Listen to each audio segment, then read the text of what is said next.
Oh my goodness, here we are. Hello everyone and welcome to the live stream or the video if you are watching this back as a VOD, which I'm pretty sure is going to be a lot of you because this is going to be crazy.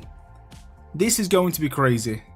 Before I explain what we're doing, you can probably already tell from the title and everything, but let's just have a little chat for a minute. Let me try and explain what we're doing, how this is going to work. It might be a long stream, I have no idea how long this is going to take, but yeah, I'll give a couple of minutes for more people to join so nobody misses anything. Let's see who we've got in the early squad. Who do we have? I have missed Ali, who has upgraded her membership to a steel shark. Wow, thank you so much, Ali, that's amazing, I appreciate that. Guys, give Ali some love in the chat. And Shane here with the 20 months, oh that looks nice. Starting my first New Year stream with love. Let's go Shane, it's nice to see you. I hope you had a great New Year, good Christmas. Yeah, welcome on in. Hello Tyler, hello Kimberly, Sabrina, Jaguar, hello Magali. We've got Fennec, Purple Unicorn. We have got Star, Trinket, Nicole, Jace. Who else am I missing? Pixel Gamer Mum, Meebs. And we've got Sabrina with the 8 months. Can't wait to see what's up. Let's go. Thank you so much, Sabrina. I really appreciate the support. Hello, Julian. Welcome on in. How you doing? Hello, Kimberly. It's good to see you guys. Howdy. Howdy. How you doing, Cookie? This is going to be... guys, this is going to be a super cozy stream. Right, it's going to be crazy. It's going to be super cozy. We're not playing no games today. We're going to do the opposite. We are going to be checking out what we got up to last year and ranking some games. Because of course, it is a fresh new year right now. It is 2025. Happy New Year, everybody.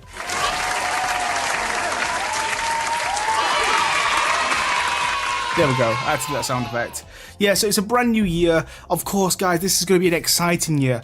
New potential. We've got new upcoming games on the horizon. Another year for exciting games to play, new ones to check out. Oh my goodness, and we have got some bangers upcoming this year as well. I've got a video coming out very soon of some of the best, most anticipated upcoming games, cozy RPGs, farm RPGs, live sims that are coming out this year. Oh, it's going to be insane, but let's not get carried away. Before we go crazy into 2025 and take a look at all the new exciting things, let's step back a little bit. Let's go and see what we got up to last year. Let's trip down memory lane. 2024, we had a great year of farm RPGs, in games in general. It was a great year with the Stardew Valley update as well. So what I want to do today, I want to take a look at every single farm game that we played last year, or live sim. In fact, every single game I covered and played on the channel. And we are going to rank it, well I'm going to personally rank it, from best to worst, so you guys can see which are my favourite games that we played last year. It's a big one, because there is like close to 50 games that we checked out last year. Which, to say I'm just a Stardew Valley content creator, no enough. That's pretty crazy. That is pretty crazy, right? Right, let me refresh. This is going to be insane.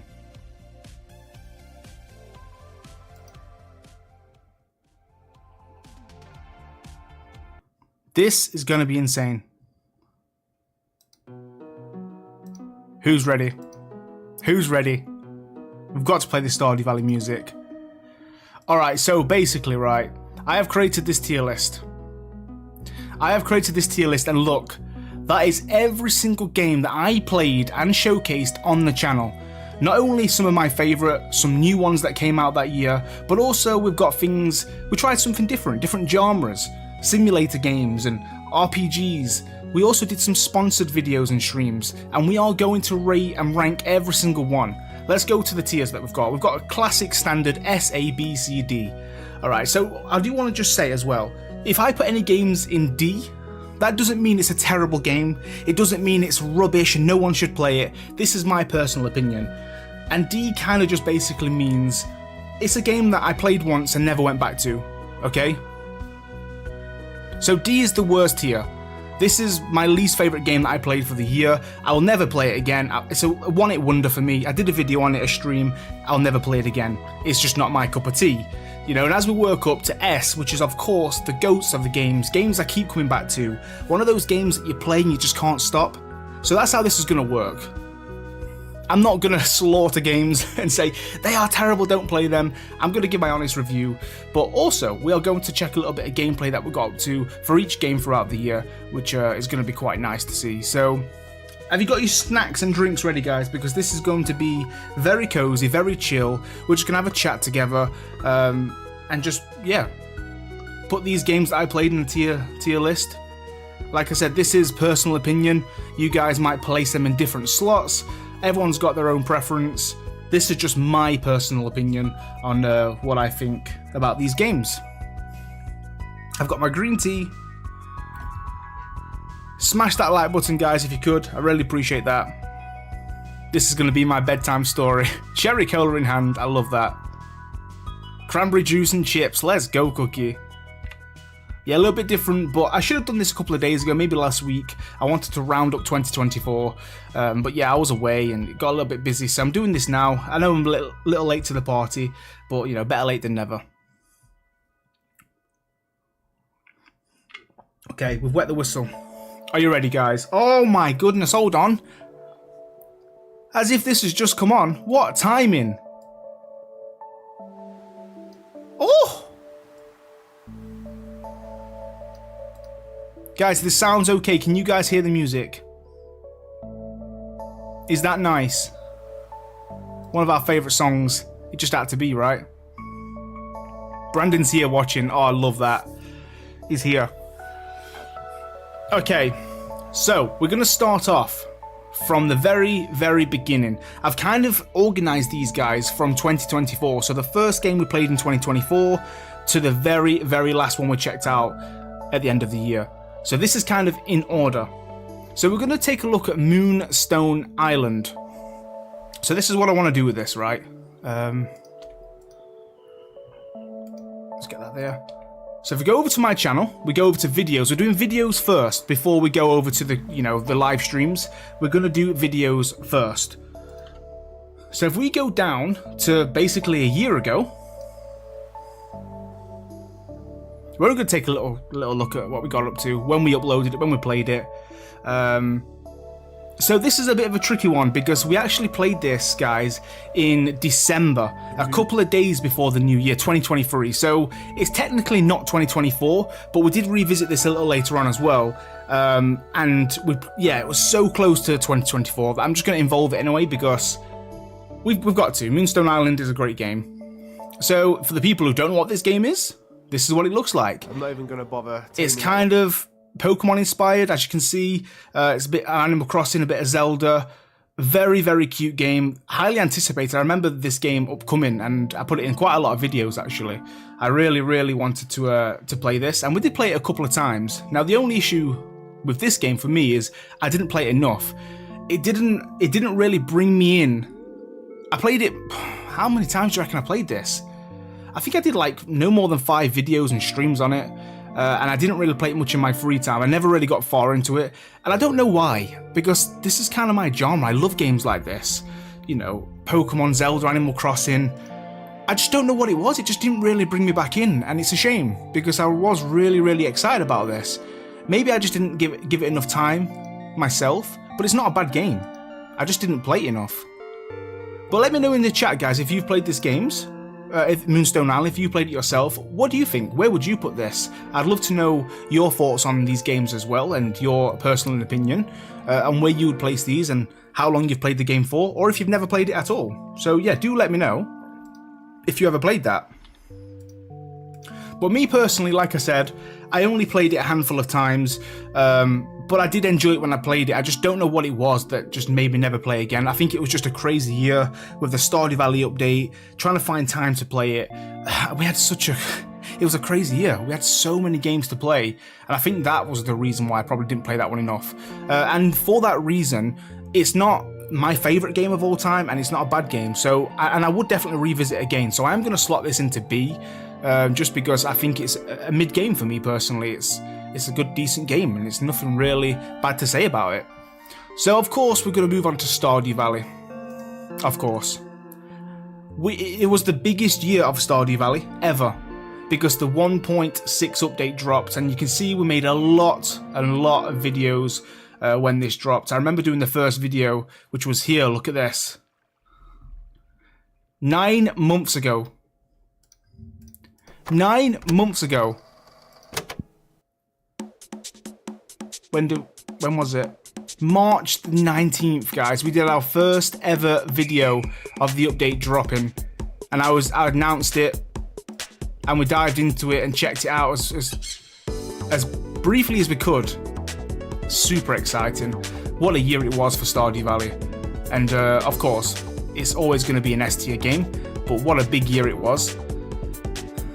It'll never ever go below S tier.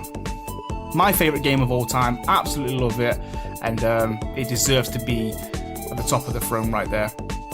And now we've got another one, Traveller's Rest. Traveller's Rest, so whereabouts were we here?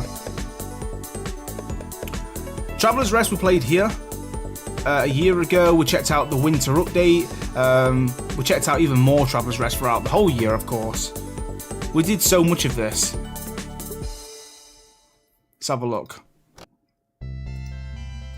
Beginning of the year 2024, it was January, so this was one of the first games we played in 2024, and this was a new update. This was, I think, the wintry Christmas update. What was this? There was definitely an update that we checked out here.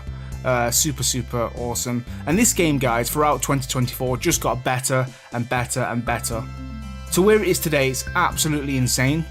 Like, every update that comes with Traveller's Rest, it just gets better, and it's already one of my favourite games, and it's still early access, which is absolutely, it's nuts, it's bonkers, and it's just going to be better and better, guys. The updates that this game's got upcoming is insane, and for me, personally, it's an S tier game. It's up there with Stardew Valley. Absolutely love Traveller's Rest. It's in my top 5 for sure, as you're going to see on this list. I need to make sure I can see chat here as well, because I'm going to miss you guys. Yes, for sure. As it should be. 100%. Would you guys agree Traveller's Rest in S tier? Now let's take a look at Roots of Pacha. This was the next game we played in 2024. As you can see, there's the 1.1 update. We checked this out. We did a video on this. The 1.1 update, January the 11th of 2024. Roots of Pacha. What a game. Another great game. We had such a good year. 2024 was amazing. I love this game a lot. I was such a fan of this game throughout the development. I was quite close with the developers. We played some videos and streams together. I was always in the loop of things, giving some feedback and some inspiration to the developers. And we played this a lot. I did a lot of videos in 2024 on this. We even streamed it a few times as well. And it's up there again with one of my favourite games. Should I put this in S tier? Let me just compare it to Travel. Now, I'm going to do this on like how much I've played the game. I have played Stardew Valley and Traveller's Rest a lot more than Roots of Pacha. I just have. Even though I've played Roots of Pacha a lot and I love it so much, I can't put every single game in S. This might be an A game for me. For now, I might move it. But if I'm going on how much I've played this game and how much I've revisited, even though it's a lot more than like Moonstone Island, I do think I've not played it as much as these two up here. So I think it deserves to be an A. That is still, by the way, a great game. Great game. I'm going to try and, like, yeah, choose this on how much I've played. You know what I mean? So, Moonstone Island. Next up, guys, we've got Little, yeah, not quite S. Still great, though. Little Known Galaxy. I love this game. So, I need to go back down. I need to make sure I keep where I am. Look at all the 1.6 update. It was insane, right?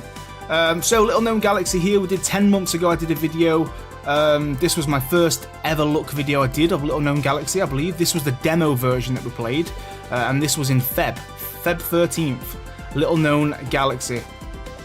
So this was basically like Stardew Valley, but up in space, like the title says. You was on a big spaceship, and you can go to other planets to get items and resources. You can do farming and planting inside your ship. There's all the crew members in there that you can befriend and eventually date. There's little shops in there. So cute. I love this game, and this is only developed by, I think, I think there was a husband and wife. I think there was 2 people who developed this only.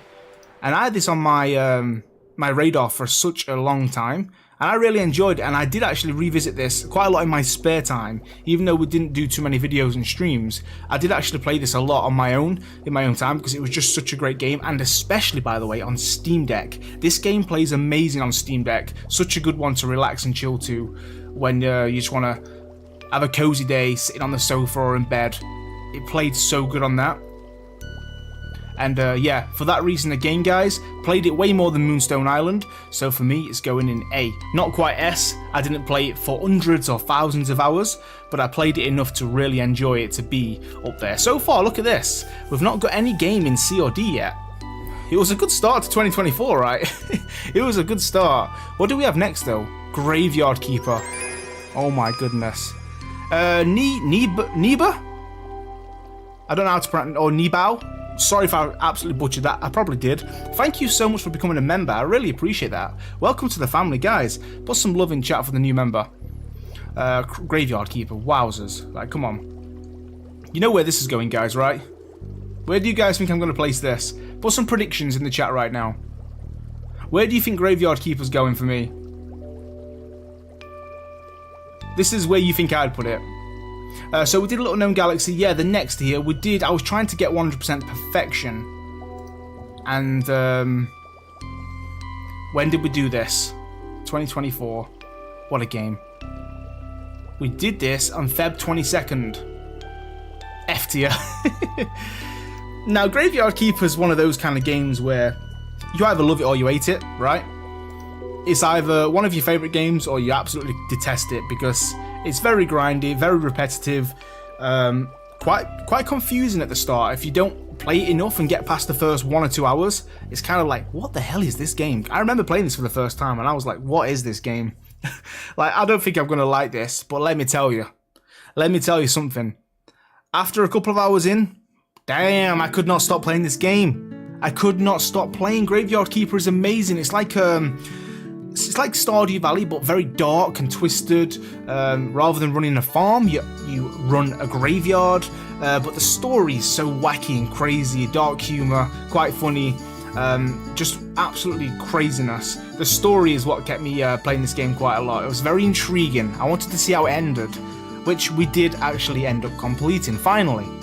But Graveyard Keeper is, you can put some hours into this, guys. If you want to lose track of time and just forget about a bad day you've had, lock into Graveyard Keeper, and I'll tell you something, it will definitely make you feel a little bit happier and calmer and chill. Graveyard Keeper for me is going in S tier for sure. One of my all-time top favourite games, really enjoyed it, still do, all the DLCs, played every single one. I'm sad there's no more, I am sad there's no more. This is getting crazy. The next game we played was Chef RPG on video. If we have a look, Graveyard Keeper, and then we had Chef RPG. Look at this. So we did a video called The Breathtaking Chef RPG is getting released soon. So this was still, I was kind of testing it with the alpha. The game hadn't even released yet. We did this the Feb 26th. So yeah, I was still checking out the alpha version and giving you guys little sneak peeks of this, and yeah, was testing it, giving the developer a lot of feedback. And you know, it's changed. The game's changed a lot now. It's a lot better in my opinion than it has been, than it was. Of course, we've got early access release now. It was planned initially to release as a full release, but it is only early access at the moment.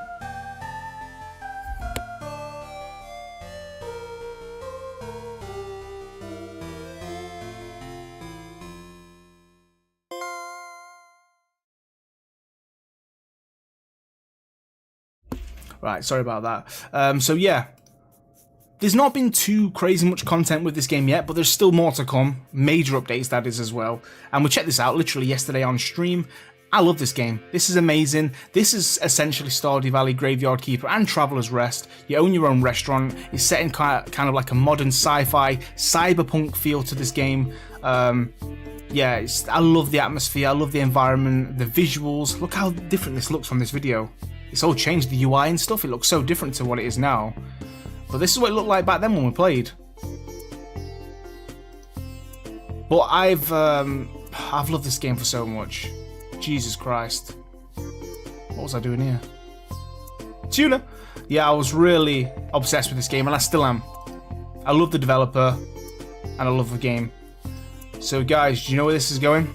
I feel like I'm just going to play every single game here, but it's going to slow down because look, we've got a lot of random new games that were played and streamed.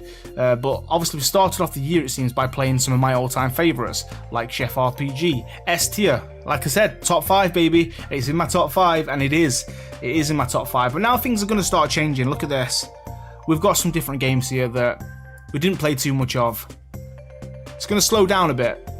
It's going to slow down. A tier for you? Yeah. I mean, to be honest, if I'm being completely brutal, maybe it would be A, just because it does need a little bit more content. But if I'm going on how much I've played the game, I have put hours and hours and hours into Chef RPG, guys. I've played it more than Roots of PATRON and Little Known Galaxy, so of course it has to be above that because I've played it so much more.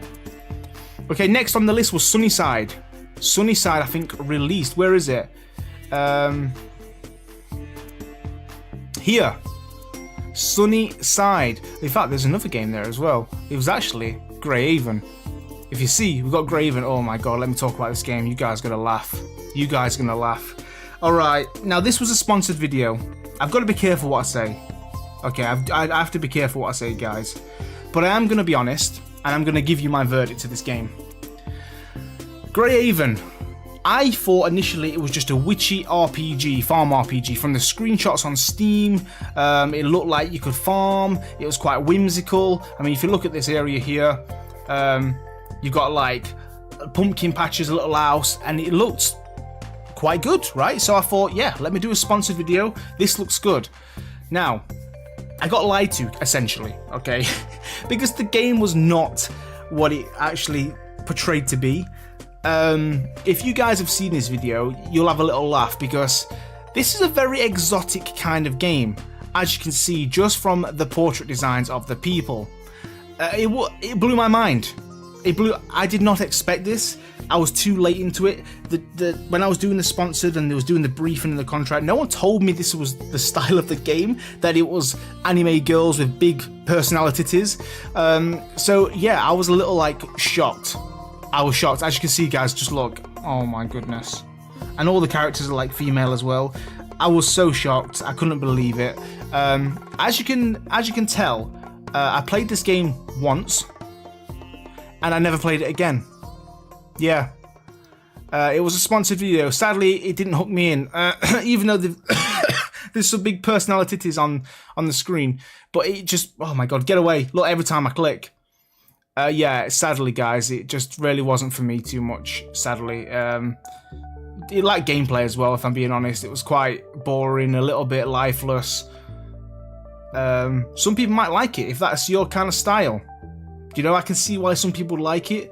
And if you go onto Steam as well, some of the people on there are absolutely crazy, like demanding that the people have no clothes on and all this stuff. And I think it's took a complete different turn now. So I think it's gone down that route, which is, I don't even want to keep looking at this right now. So yeah, this was called Greyhaven, a witchy farm RPG, which wasn't what it seemed. And for me, it's going down into D because I played it once and I never played it again. And sadly, I don't think I will. But that's not to say the game's terrible. And I'm telling you guys not to play it. Check it out yourself if you really want to.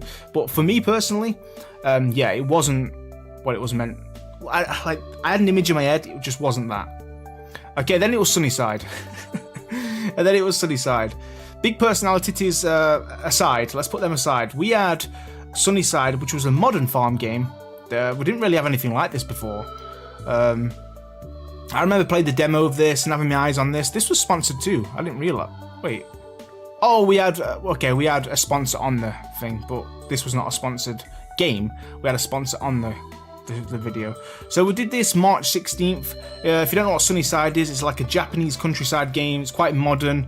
A very cool game. I remember seeing, like I said, trailers, screenshots of this when it was on the horizon, upcoming, and I was super excited for it. A lot of people were actually. It was very anticipated, highly anticipated, and I played the demo and like an alpha version before release, and I enjoyed it a lot. but I mean, I love the atmosphere, I love the characters, I love the environment and the gameplay, but for me, I just didn't really, I didn't play it much. I played it a handful of times, guys.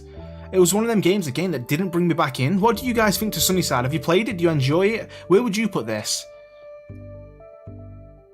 Like, if I'm being totally honest, I feel like it just didn't live up to the expectations, you know? I really had high hopes for this game. I thought it was going to be the next best thing, like a modern farm game. Oh my god, we've never seen anything like this. You've got drones, you get your own phone, and look how the visuals of it and stuff like that. But I don't know, was it just a bit... What was it lacking? Yeah, the combat was weird. It was one of them games that just didn't hook me again. I just didn't really play too much. I only did a couple of videos on this, and I didn't even play it in my own time either. There was a lot of dialogue. I remember, God, talking to the people was very long. Visually, nice game. Love the UI. I really enjoyed this feature too. Like ordering your seeds on your phone. Like online shopping and it gets delivered. So cool. But yeah, maybe lacking something a bit empty. Sunnyside, it just wasn't for me, but I thought it was going to be, but it just wasn't. It just wasn't for me, guys. But that's not saying it was absolutely terrible. I played it a couple of times, and that's why it's going to C for me. I played Moonstone Island more, so yeah, Sunnyside C for me. Disappointed, really. Really had high hopes for this game. Just didn't hit. Just didn't hit for me. Hello, Crafty. Nice to see you. Welcome on in. Yeah, there was drones in it, and you could like fly them into the air and use it as build mode, so you could place down your buildings with the drones. You could take photos with it. It was pretty crazy. Very modern. Almost too modern. Okay, what have we got next? Oh, okay, we did do a sponsor stream here. Snufkin. Melody of... So I am ranking, it's not just farm games, guys. I'm ranking every single game that I played and covered on the channel. Even if they are a little bit off of the genre that we used to. And even if they are sponsored, I'm just going to go in and rank every single game that I covered. So Snufkin Melody of Moomin Valley was a sponsored video that we did. Now I believe this was some kind of like cartoon back in the day. I never really watched it. It's still on telly to this day. My actual Baby Shark's watched it a few times. It's on a cartoon channel. And this is it here. But I remember when the team hit me up with a sponsorship, I looked at the visuals of this game and I was like, you know what, I'm going to give this a go because it looks really cozy, and it was super cozy, guys, if I'm being honest. Very, very cozy. It was all about, it's like a musical game, a lot of musical. If you guys have watched the cartoons and you know Snufkin, you know, you'll kind of enjoy this game a lot. But for me, it was hard to play this game because I didn't really know the characters much. I didn't really know what Snufkin was. I think it was before my time, so I didn't really understand too much of the background and the characters, so it was really hard for me to like get into it, if that makes sense. I couldn't quite get into the headspace because it was all new to me, but putting that aside, the art, the gameplay, it was super cozy. Now the only downside I would say to this game is it was almost too easy to play. There was no challenge. Literally, I think they targeted it as like anyone can play this, even a child, and it's true. Like, it was super easy, a little bit of puzzles and challenges here and there, but look, I mean, look, I just picked up a rock, placed it in the water. It was a very, very easy game to play, almost too easy, there was no challenge, but it was very, very cozy. Again, though, I only played it, I think I did it twice, because we did, I think it was 2 sponsors we did, and I never actually went back into it again, unfortunately, and I think that was because I couldn't really connect with the characters or the story, because I didn't understand, I didn't know what it was. So, for me, Snufkin is going to be in C as well. It was definitely better than Graven, I'll tell you that for a fact.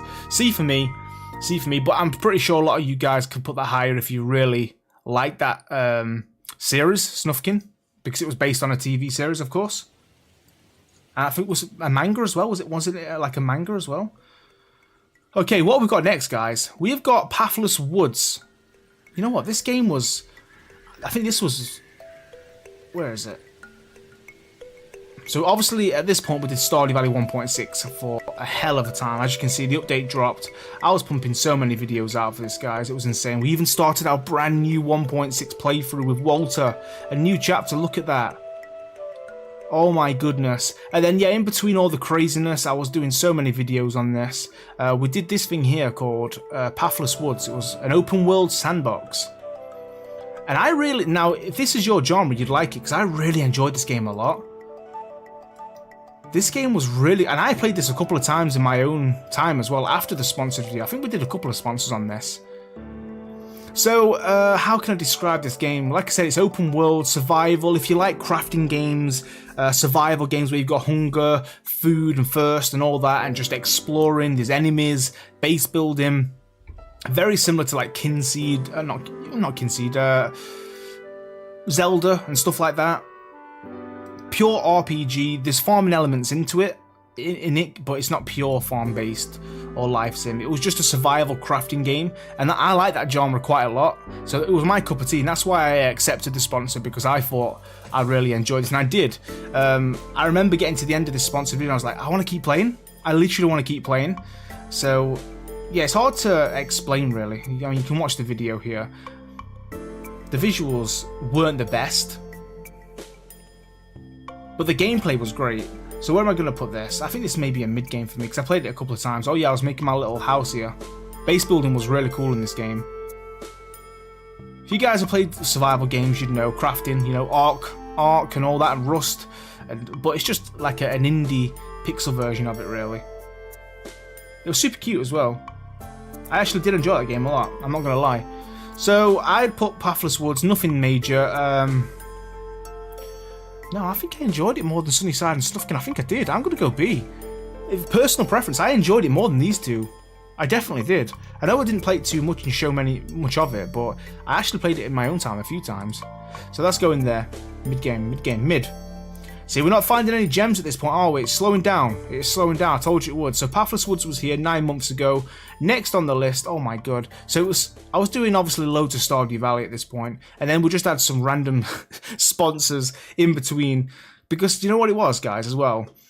I was actually accepting quite a lot of sponsors around this time, which now that I'm looking, it was pretty crazy. But I think it was to try and take a break away from Stardew.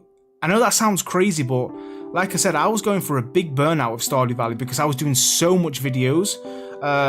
So every time a sponsor came through with a different game, I was like, you know what? I'm doing it. Just get focused on something else. It refreshed my brain. And I think I just went crazy. We must have accepted so many around this time. It must have been a great month, let's just say that. But yeah, a game, right? So this was called Honkai Star Rail. This was my first ever look doing this. There it is. It's like a fantasy RPG, very similar to like Final Fantasy and all those kind of games. I didn't really know much about this game. I didn't know the series. I know there's quite a few of these games came out for this series, and it's very, very popular. It has a massive audience, a lot of players, a lot of games. I have a lot of friends in real life and family members who played this game. It's like an anime style game as well, very popular. I checked it out, and yeah, if you like RPG games, you'd love it. I actually did have fun playing it, I'm not going to lie. It wasn't my favourite game, but it was nice to take a little break and a step back from Stardew Valley and all them kind of games and play something different. And yeah, so you build up your team. Each team's got different abilities and like play styles. You've got someone who can heal, someone who's an absolute tank, someone who's good at magic. You build up your team and you kind of play through the story. It's kind of like sci-fi as well, very fantasy. I don't normally play these games, so it's turn-based battle as well. I don't play them too much. But I enjoyed this one. The animations, by the way, as well, the battle animations were something else. Look at this. It was pretty crazy. There was times in that video I was like, wow, okay, this is actually taking my breath away a little bit. Right, but again, I only ever played it a couple of times, never really went back to it. I'm going to put this into C for me. Not really my genre, but it's not terrible. Right, what else did we do? No more sponsors, right? Surely. Oh my god, there is! No, actually, I don't know. Was Little Sim World a sponsor? This game's coming out this year, by the way. Little Sim World. Let's take a look at this. This game was really good. I think this is going to be a very popular game. Where is it? Where's Little Sim World? Where are we? After all the way through the Stardew Valley. Here we go. So, yeah, got quite some decent views. People enjoyed this.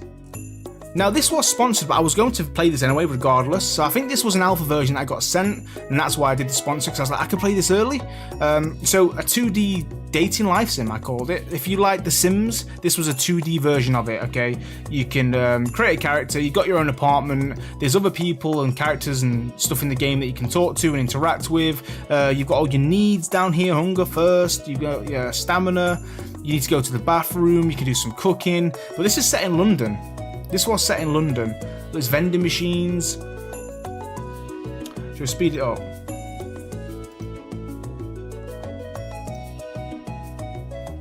I want to see the gameplay game. This is getting released this year. I'm actually excited for it. So there we go, look. There's like shops and stuff, restaurants, you can hang out, play arcades, have a drink. Literally The Sims, but 2D. Open world, lots of different places you can visit, super cute graphics, very cool to play. I enjoyed this a lot actually. I remember doing this video and I was gassed. I think I'm going to play this. I'm going to play this when it releases. We've got portrait designs, look. Pure Sim, it reminds me of, I always forget the name of it. There was a game that I used to play on the computer years ago when I was like a teenager or before that. What was it called? And you could play online with other people. You can, like, I can't remember what it was. I always forget the name. But I think this is going to be online as well, so this is going to be super cool. So where would I put this? Little Sim World. Sadly, I could never play this more than once, by the way, because it was alpha. So the game's not even here. So this was just a one-time play. Even though I did want to play more. I did want to play more, but sadly I couldn't. But really good game. This has got huge potential. This has got huge potential in my opinion. So Little Sim World, I'm going to put in B. That may go higher in time, we'll see. But right now I'm going to put it mid, because I'm more excited about this game than I am all of these down here. So yeah. It's hard to rate that one because it's just an alpha version and we only played it once. I'm excited for the release this year though, and hopefully it becomes a good game. Okay, Yowling Mythical Journey. Oh god guys, I love this game. This was sponsored too, alright, leave me alone. But this sponsor made me find this game and I played for hours on my Steam Deck. You can even ask Queen Shark. So this was like a Pokemon creature collection game. The graphics were insane, the gameplay was something else. I was so glad the sponsors reached out for me and did this. I think we did two, as you can see. I did one here and one there. They wanted like a double whammy. Creature collection game. This was all in between the hype of Stardew Valley 1.6. So, Yowling A Mythical Journey. This game was great. Like I said, just very similar to like Pokemon. There's like random creatures around in the wild that you can battle and try and catch, put them into your team, and there was like special trainers and leaders that you've got to take out in camps. And again, turn-based battle. Look, you can pick your starter creature here. So we had Bungo, we got that fire bunny there. I think we chose this water one here. Like a coral. Axolotl. Super cute game this was. Yeah, so when I did the two sponsors on this, I played this game for hours, guys. It's still on my Steam Deck now to this day. I put quite a lot of hours into this game. Kind of surprised you didn't play much Ooblets. Shania, it was one of them games. I was super excited for it, but just didn't hit the spot. I played Ooblets a few times, and I really thought it was going to be one of my favourites, but I just couldn't get into it. It just didn't hit the spot for me. I don't know what it was. It's hard to find a game nowadays where it just sucks you in. You know, trying to find a game that just keeps you coming back. And that's why I'm ranking all these on that. Did this game make me come back and play more? Yes, that one did. Yowling Mythical Journey made me come back and play more. And I actually played it more than all three of these. Guys, I know, I might put this in A. If I'm going on playtime, I played this way more than all these down here. I've got probably a couple of, maybe close to 100 hours in this game. I've got to put that in A just because of playtime. That's just my opinion though. Obviously you guys probably never heard of it, or you never played it, you don't like it, but me personally, I was such a big fan of, I'm such a big fan of Pokemon. This was like the closest thing to Pokemon that we've had for a long time. Like that actually could compete with it. It was so good, and then the creatures could like evolve and stuff. Oh, it just looked amazing. Right, what have we got next? Yeah, it's going in A. We've got, Luma Island, baby. Luma Island. Guys, You know what though? We've played this quite a lot, you know. So I actually did a video on this apparently. Let's have a look. Yes, first look. Here we go. So, was this a demo? I think this was the demo version, so the game had not actually released at this point, guys. But you know, to this day, when it's released, we've played quite a lot of streams on this. We've put a lot of hours into Lunar Island. It's such a brilliant game. Kind of blew me away. If I'm being honest, right, when I first saw Lunar Island, you know, before I played the demo and just screenshots on Steam in my wish list, I didn't think it was really. By the way, it's just sped up. If it's a little bit too fast, I've just sped it up so you guys can see some gameplay in the back. Yeah, this took me by surprise. I didn't think it was going to be as good as it actually was. And this game did suck me in, and it made me play more. It made me come back to it, and I couldn't get enough of it. I was excited to play this. You know, when you turn the game off or the stream, when you finish the stream, and the game's there like, yeah, I want to play that again. I'm going to sit down on my Steam Deck and play this right now after stream. And that's why Lunar Island for me, guys.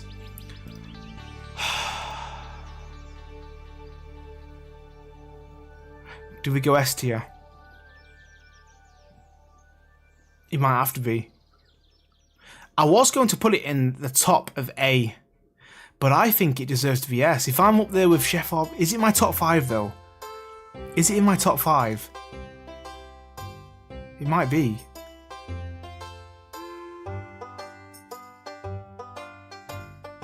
I'm going to put this S, but it's at the end of S.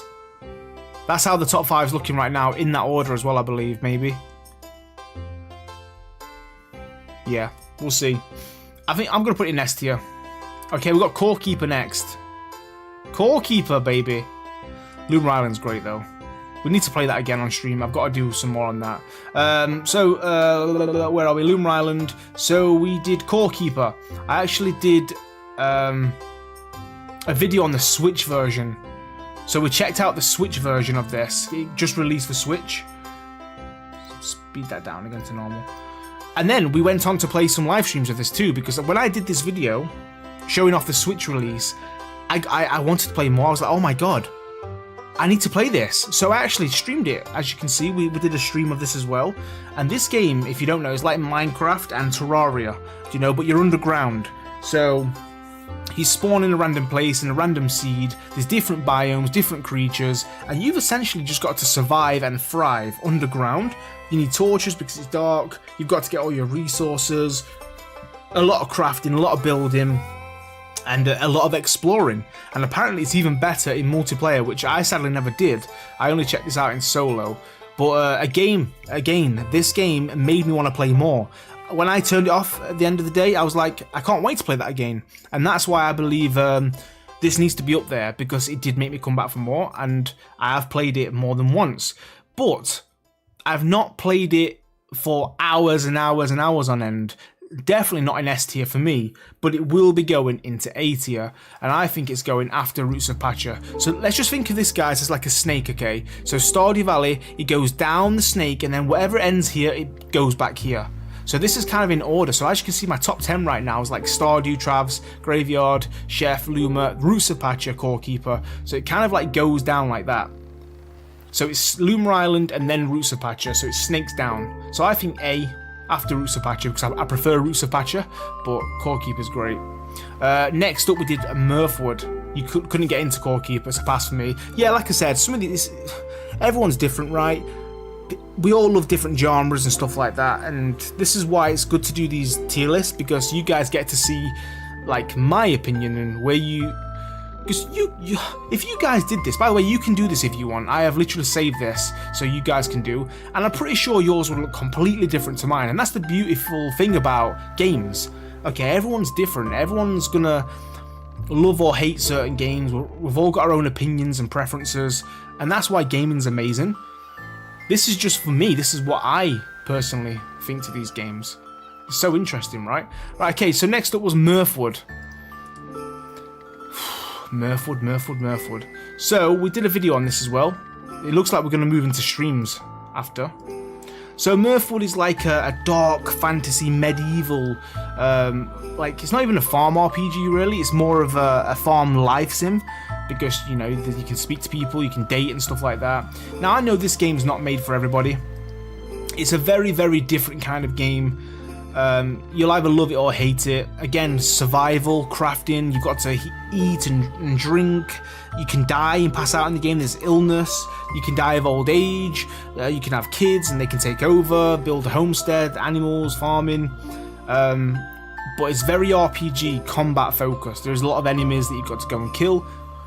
But what I love about Mirthwood is you can approach the game differently, however you want. You can either go pure cozy, just stay on the farm, the homestead, raise animals, grow crops, build up your house, upgrade, and just live like that, which is absolutely fine. Or you can become a complete different player and go into combat and survival and exploration. You can go out into the wilderness and explore and find treasure and camps and lookouts and dungeons. So it's up to you, but you don't ever have to do that. You can stay on the farm forever if you really want to. Now, one thing I like about this game as well is the art style. Some people don't like the art style, but for me it was unique and I really enjoyed it. And by the way, guys, I played this for hours too.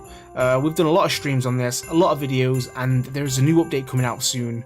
And I can't wait. I'm actually super gassed and excited for the next update. Can't wait to play. This, for me, is an S tier game. Unbelievable, and I didn't expect to. When I first played this, I didn't know what to think, but this game took me by surprise and it made me want to keep coming back and playing more. And that is why it's going up for me, S tier, and it's actually going before Lunar Island. It is. I prefer it personally to Lunar Island, and that's where it's going. But like I said, everyone's different. I know a lot of people have said it's not really for them, and that's fine. And I didn't think it was going to be for me, but it was. It was a good game. But I think that's because I like that style though. I like RPGs, I like the medieval fantasy era and genre, and I also like the idea of survival crafting, open world, going out, finding items, looting, fighting enemies, you know, getting better armor, upgrading your weapons. I like that kind of game. That's my genre. So yeah, it screamed out to me. I know, it's in my S tier, it really is. Can you believe it? Alright guys, we're moving on to live streams. So we started streaming we did a Palia stream. I believe Queen Sharky did Palia as well. Where did we do Palia? I think it must have been our first stream we did in like 2024. We did a lot of streams, right? We turned over to daily streaming. Oh my goodness, we got through a lot. Where's Palia? There it is. My first ever time playing Palia. So, I don't know if you know what this game is. It's an open world. It's one of them kind of MMORPGs where massive multiplayer online. There's a lot of other people in the world that you can talk to. Think of like World of Warcraft. You know, a bit of like RuneScape back in the day. You know, old school RuneScape. But you've got your own little plot of land that you can upgrade your house and farm, you can do fishing, but as you are in the environment in the open world, there's other people doing their own thing as well. So this game's all about questing. There's a lot of questing, there's events and festivals that you can all do online, a lot of foraging, a lot of gathering and crafting. I mean, look, you can even hunt deer and get skin and fur. Yeah, just a massive multiplayer online, MMO, and it's a great game. I actually got very addicted to this for a while. When I did this stream, I couldn't stop playing for a long time, and I even got Queen Sharky into this game, and this is probably one of her favourites. She loves this game very much. She loves it more than me. She's played it a lot more than me. I have not played it as much, and but it is a great game. I just do wish it had more. I think it needs more. I think this is still early access too, right? Can someone confirm? This is still early access, right? Memories of RuneScape, I know, right? You tried so hard to like it, but it didn't happen. Yeah, do you think it just needs more? Is it lacking something? What would you say this game's lacking, or what does it need? I'm the same though. I think it's just lacking a little bit of something, right? Look, all the other players there. You tried it a few times, but you're not into them kind of games. MMOs, yeah. And I think that's the thing as well. I'm not really into them kind of games either.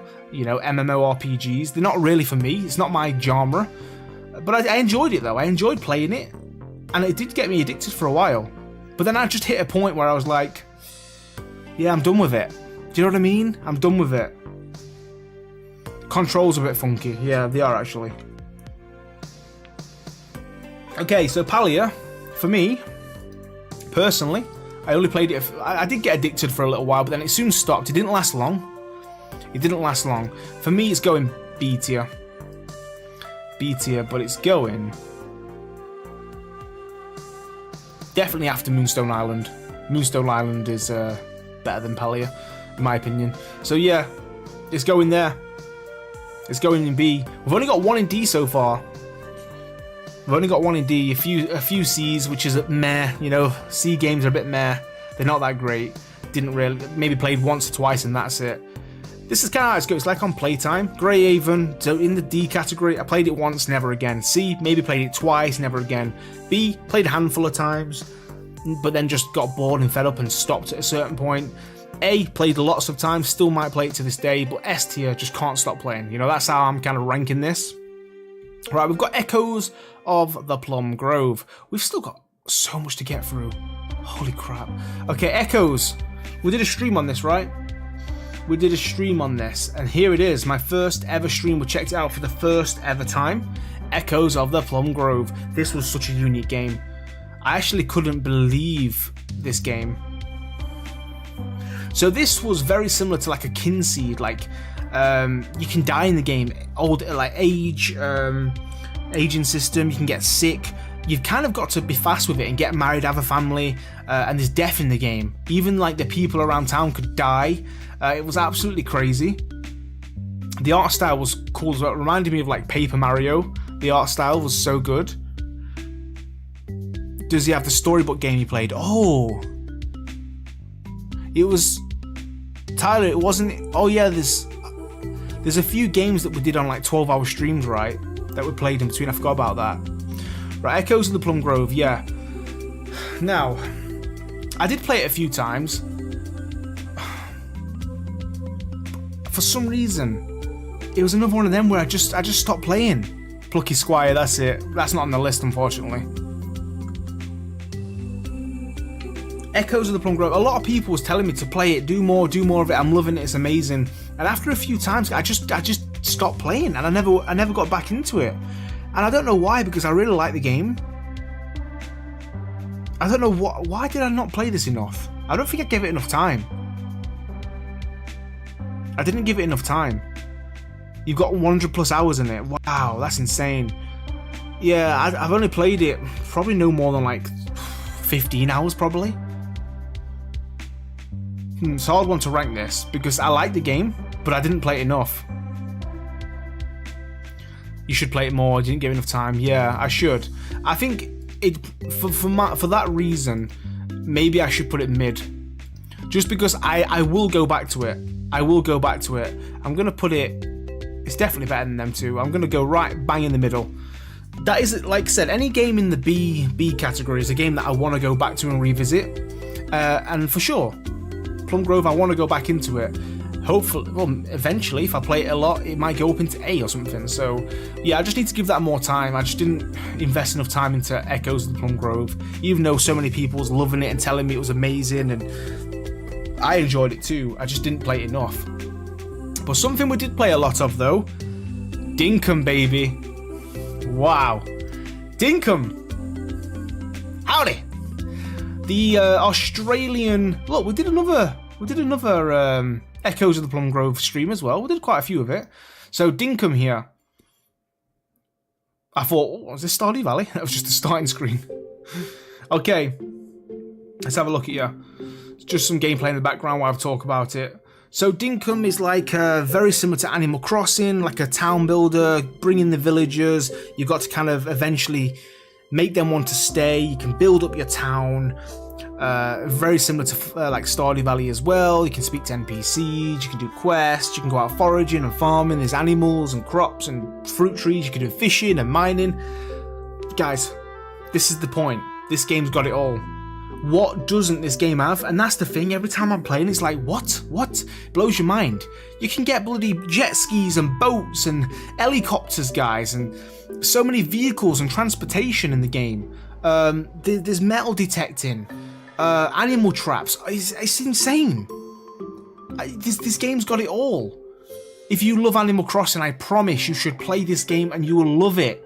You will love this game. Dinkum is incredible. It's definitely in my top. Is it top 5? Top 10? Let me see my tier list here. I love Dinkum so much. And you know what? I've put quite a lot of hours into it. Dinkum, where are we going? Oh, this is tough, guys. What do I do with Dinkum? Honestly, people who've never played it, please give it a go. Oh my goodness. Dinkum's so good. Is it better than Roots of Pacha? Loomer Island, Roots of Pacha. Where do I put... No, let me think about this. I'm not messing this up. I'm not messing this up.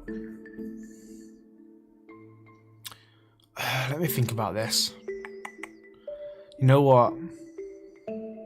Yeah, and it does. Yes, it's like Minecraft 2, Ali. That's so true. Very similar to Minecraft 2. I might have to go right at the start. Right at the start of A, I think, maybe. Is it better than Loomer Island? You know what? I think it is. Chat, I think it is. I think I'd prefer... No, hold on.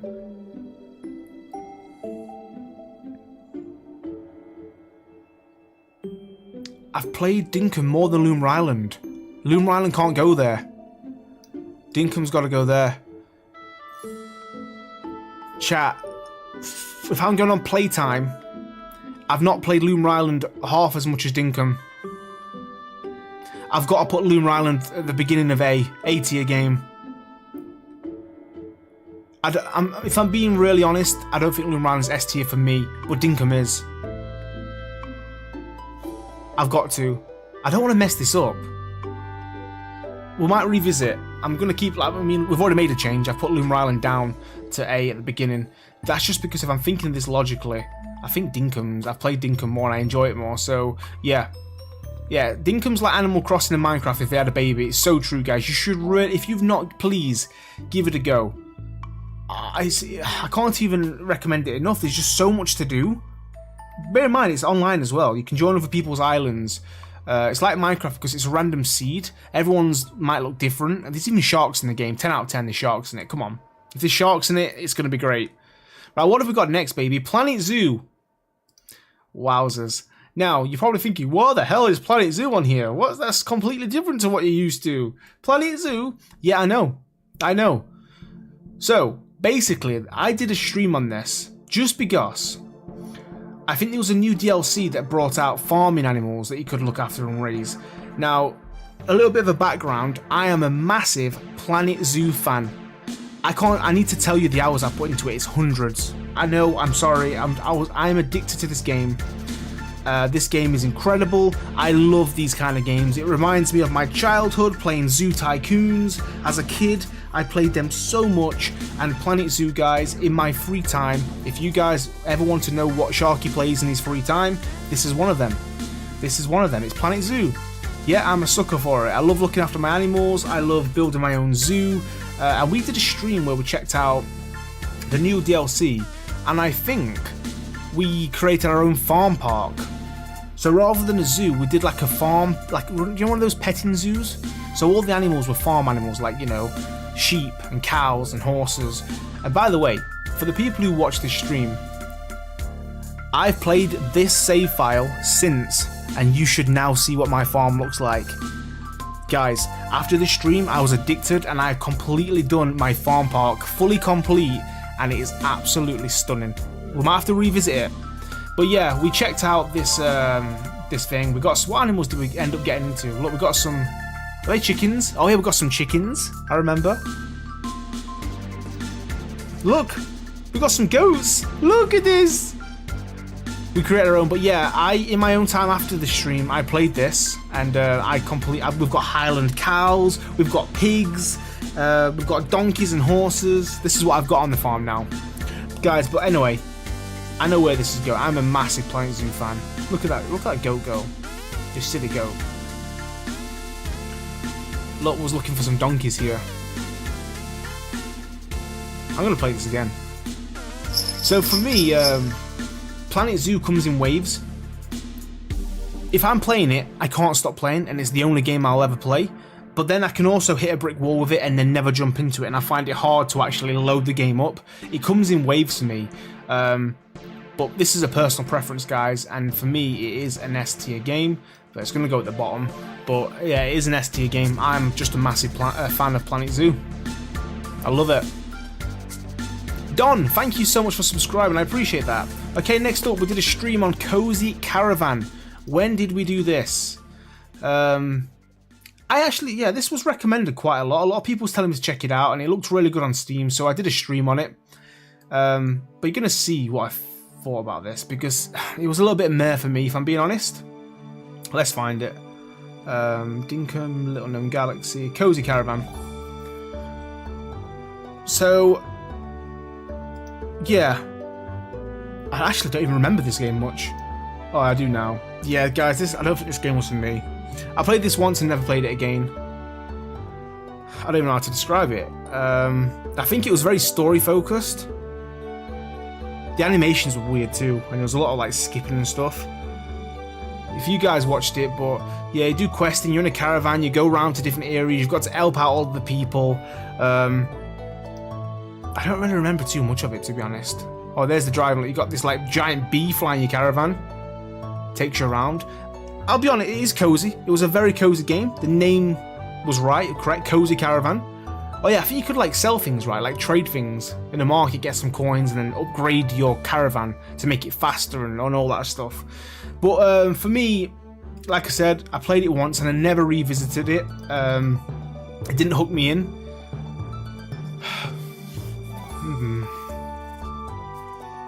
But it's definitely better than Greyhaven, because that game's... I think it's better than Star Rail 2. I think it's better than Snufkin. Not better than Sunnyside. I'm going C.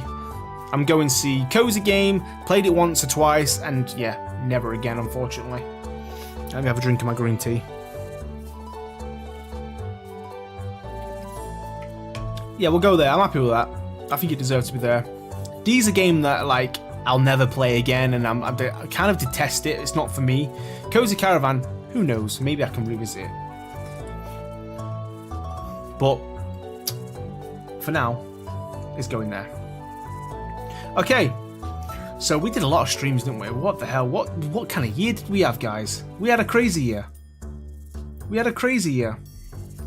Well, whereabouts are we? Oh my god, we did so many streams. Cozy Caravan was there. So it looks like next up was Coral Island.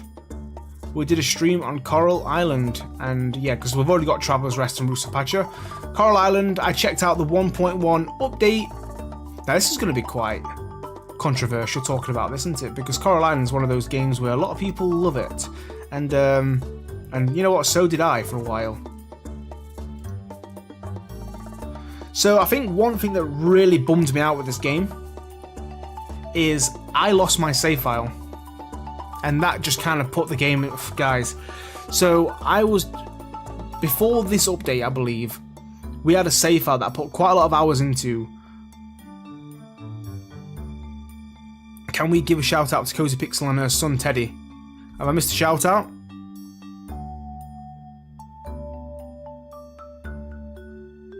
Teddy. Sharky, my 7-year-old Teddy has recently really got into watching your vids with me. Please can you say hi to him? Oh, thank you so much, Cozy Pixel. I really appreciate the support. And hello, Teddy. Such a cool name. What a little dude. Thank you so much for watching the videos. I hope you both had a great new year and a Christmas as well. Happy New Year. Thank you for stopping in the stream. I appreciate that.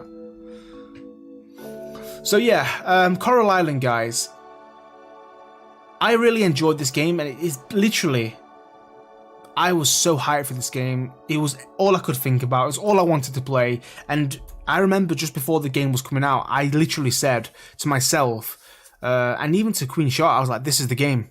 This is going to be the game. It's going to be the next Stardew Valley. It's going to be absolutely huge. We are going to play this so much. I can't wait. And you know what? We played it for a little while, but I ended up losing my save file where I made some good progress.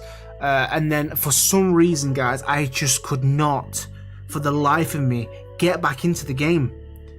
I lost a lot of progress, and trying to do it all over again, the replayability factor just didn't feel... I don't know what it was. It just felt really hard doing it all again.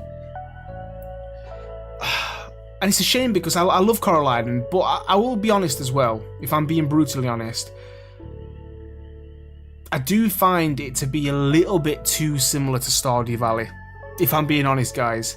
Now, obviously visually not, but the gameplay, it felt like I was just playing a crazy mod for Stardew Valley. Like, even the pattern of the game, the days, the story, the questing, the way the crafting works, the building, the animals, the buildings, the crops, the seeds, the shops, the characters.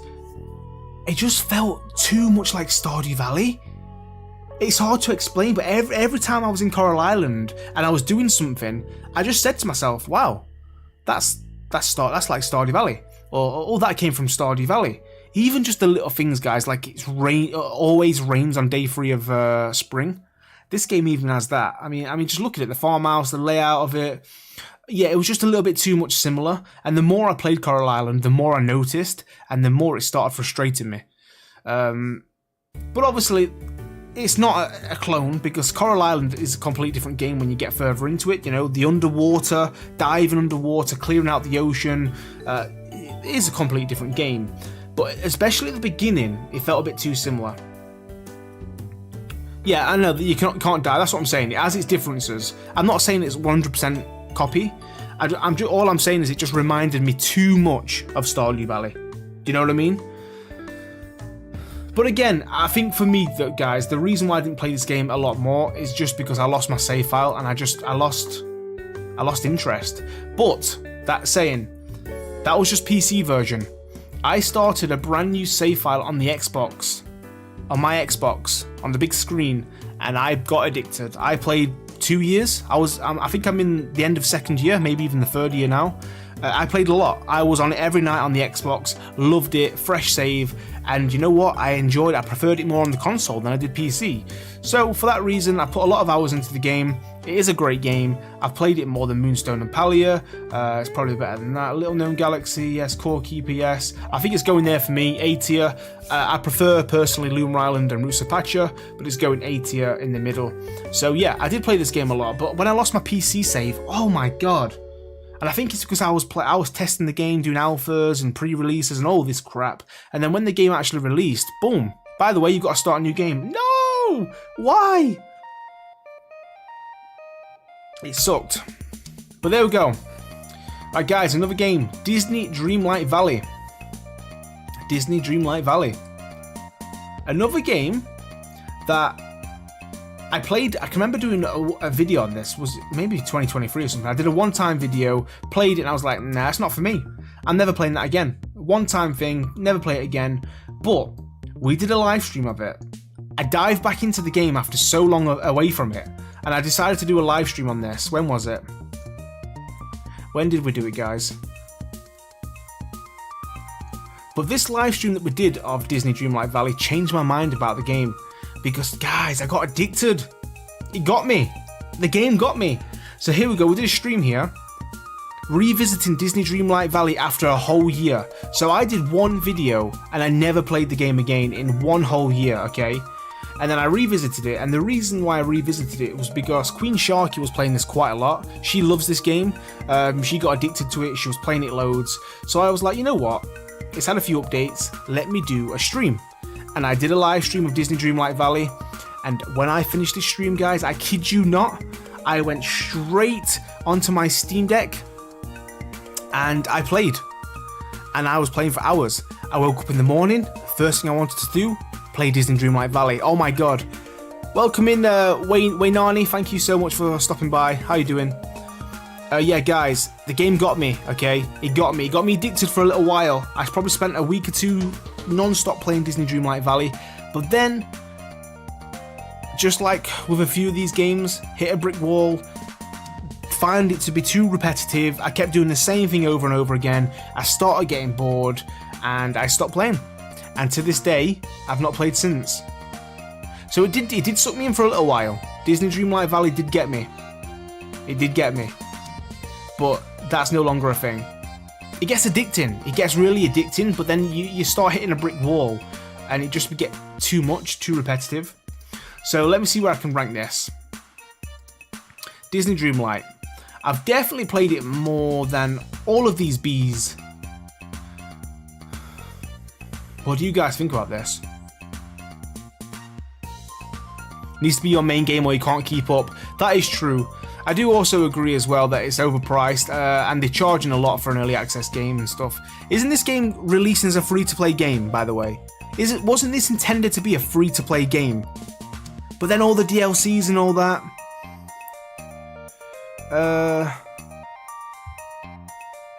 I might go behind Moonstone Island. Although no, I've played it more than Moonstone. And I've played it more than Palia. It's got to be top of B. It's got to be top of B for me. Mid-game. It was now. It has expensive DLCs. Yeah, they've changed it. I hate that. Why would they try and sell the game as a free-to-play? But then, yeah, you know, it is what it is. Disney can do what they want, right? Okay. Supposed to be free, and then they now charge for the main game, and then $30 of DLC, and that's the problem. That's the problem. Like I said, guys, I am kind of trying to rank this as my playtime. How much did I play this game in 2024 on like hours? And because it did hook me in a little bit and I did get addicted and I put quite a few hours into it, it has to go mid. I probably don't think I'll play it again if I'm being honest. So it should maybe go down to C on that. But just because I have played it more than a lot of these, it has to go B for me. Mid-game. Because the game itself's okay. Gameplay is good. It's fun. I love the Disney characters. If you're a Disney fan, you're going to love this game, right? But yeah. Right, next up is Fields of Mystria. Hoo, baby. Oh, baby. Howdy. Okay, Fields of Mystria. So when did we ever first check it? When did we first check this out? Oh, I see one down here. Fields of Mystria.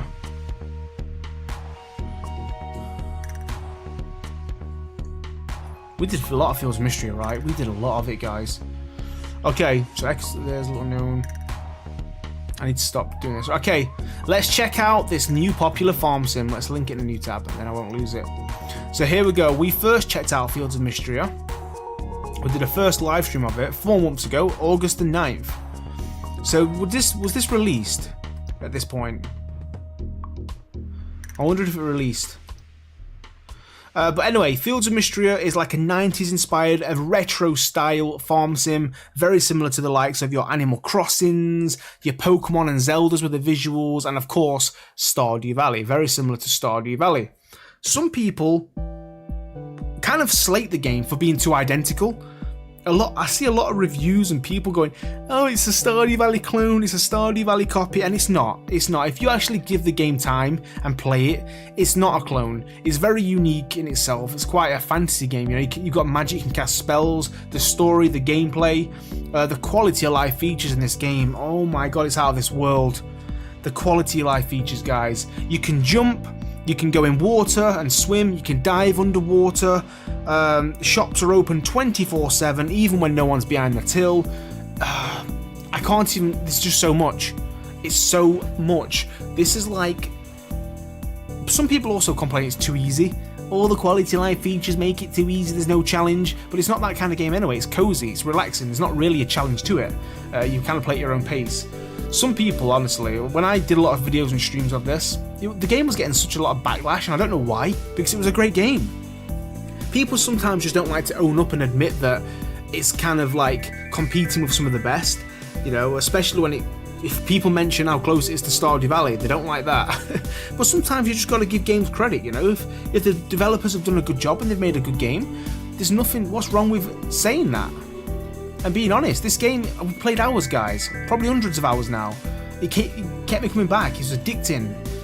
It was such a cute, cozy, beautiful game. And it's definitely up there with some of the best. It has to be. For the people who slag the game off and say it's a Stardew Valley clone or it's boring, it's too easy, I probably guarantee they've not hardly played it. They've either never played it or they've played for 1 hour and that's it. You know, so yeah, for me personally though, guys, it's up there. Fields of Mystria, I told you, I did a dedicated video on this. It competes with Stardew Valley, and it really does. Obviously, it's not going to be as good, never will be, but it's better than Planet Zoo. It's better than Dinkum, this is in my opinion. It's better than Mirthwood. This is where it gets a bit touchy for me. Chef RPG. Oh, God.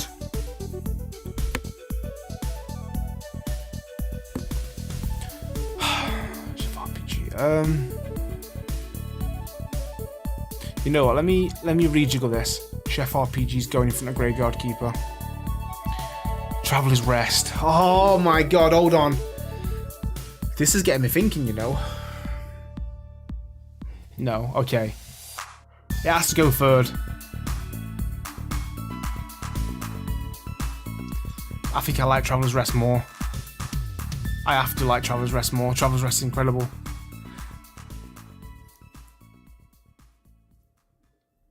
Fields Mystery third. I think I might have to. Queen Shark's here. Get Palia out of the B category. Hey, this is my tier list, not yours. Pipe down.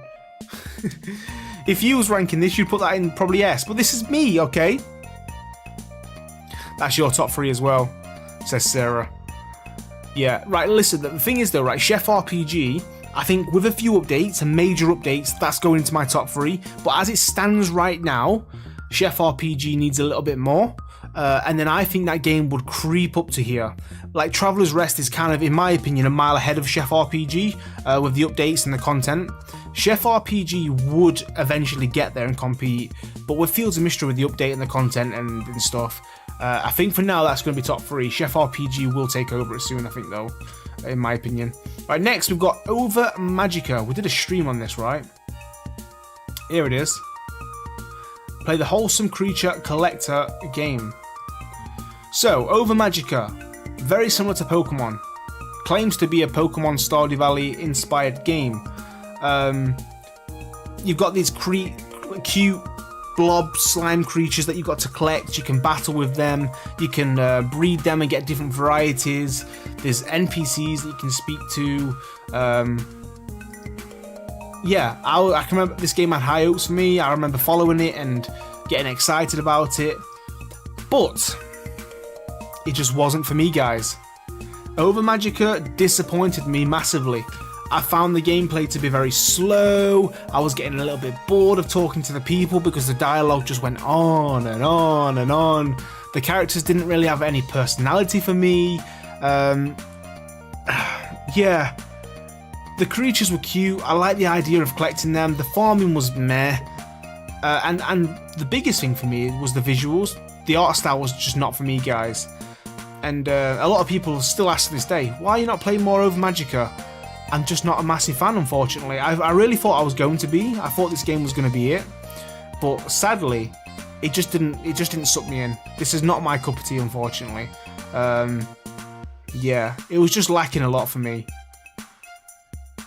Do you know when you're playing a game? I can remember doing the live stream of this, guys, and I was like, I remember just playing like, I'm not enjoying this.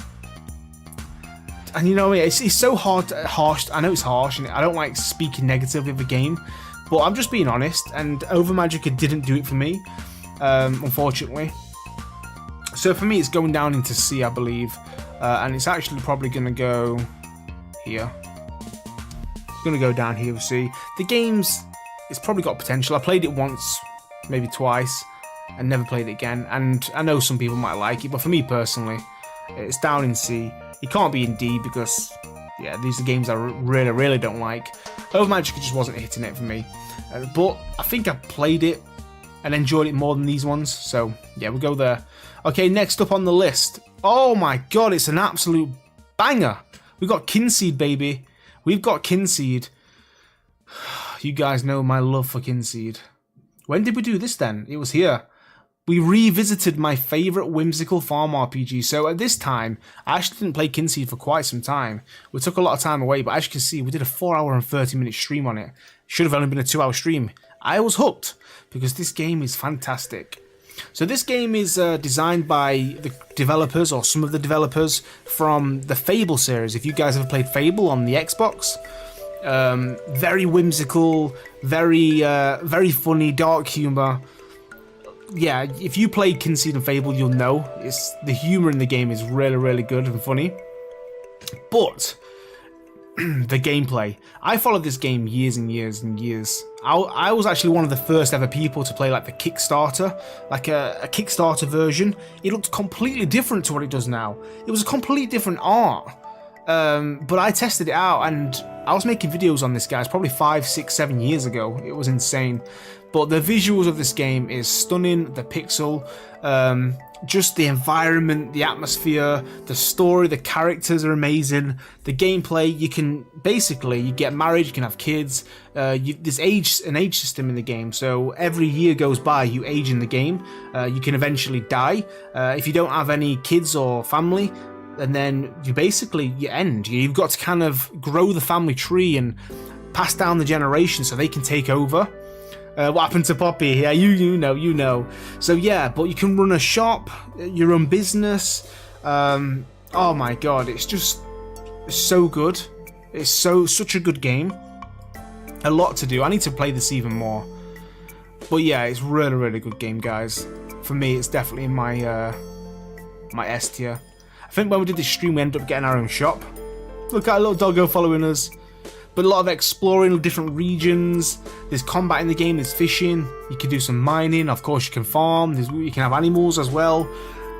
We've got some cows and pigs and stuff like that. Gathering wood there. The crafting is really good. Look at that. I love this game so much. Yeah, I think this is our store, right? I don't know. Visually though, wow. How much has it come on, the visuals? Right, for me, Kinseed, all-time top favourite. Always has been, always will be. I'm definitely going to check out more of this game. We need to revisit it. So for Kinseed is S tier for me. Now I just need to kind of figure out whereabouts in S tier it's going. So I'm going to do some rearranging. I think Planet Zoo is going to go down to A tier. Yeah, I'm just going to do some little mixing. We'll do A tier. Right, Kinseed I prefer to Dinkum. Kinseed I prefer to Murphwood. I have to narrow this down. Kinseed I prefer to Graveyard Keeper. Yes, I do. Kinseed I prefer to Chef RPG. Damn. Oh, damn.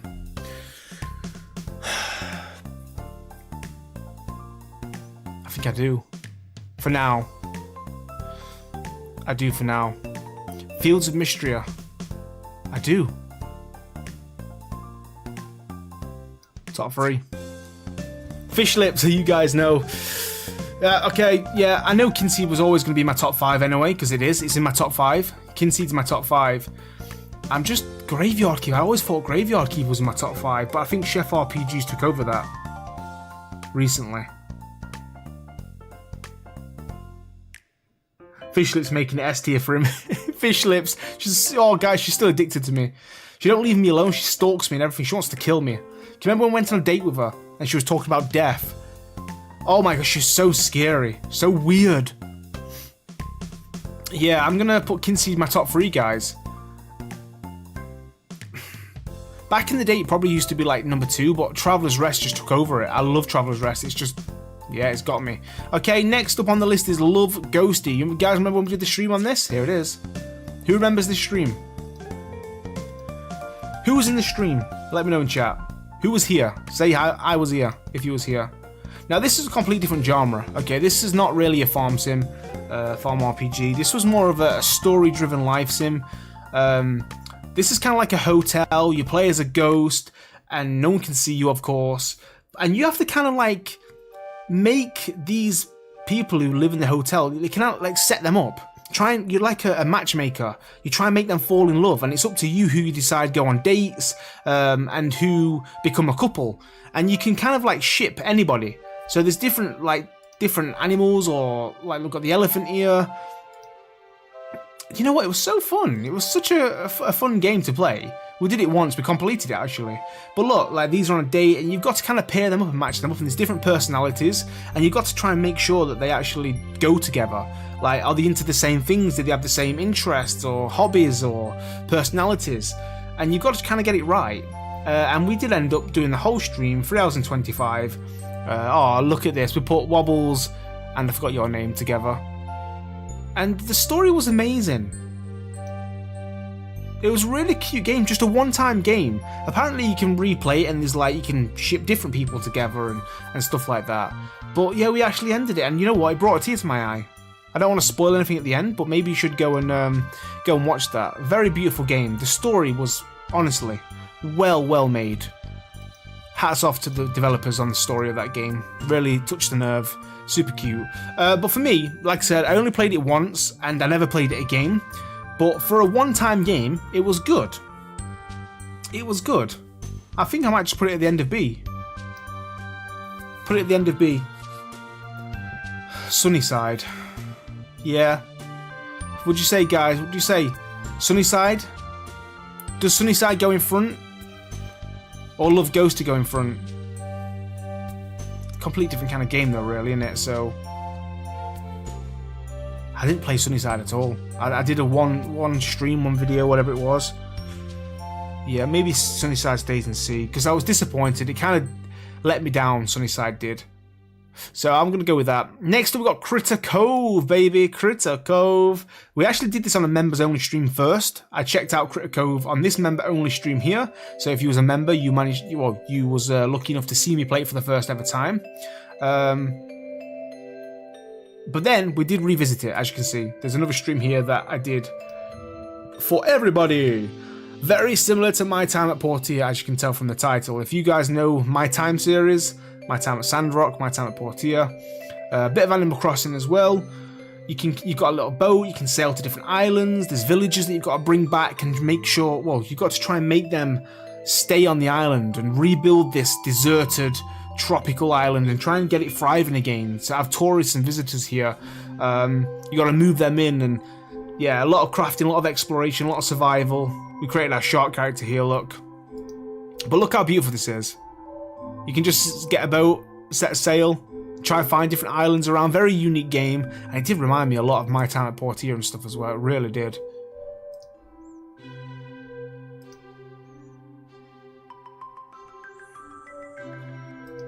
I'm just having a little recap, but you know, we've not played this enough again though. Maybe I need to give it more time. You can actually swim and dive. A lot of looting and foraging and crafting. I think I need to give this game more love. We only did a couple of streams on this, and it's been updated too. Oh, look at that nighttime boat. It was a great game. I'm just recapping right now. I'm just recapping.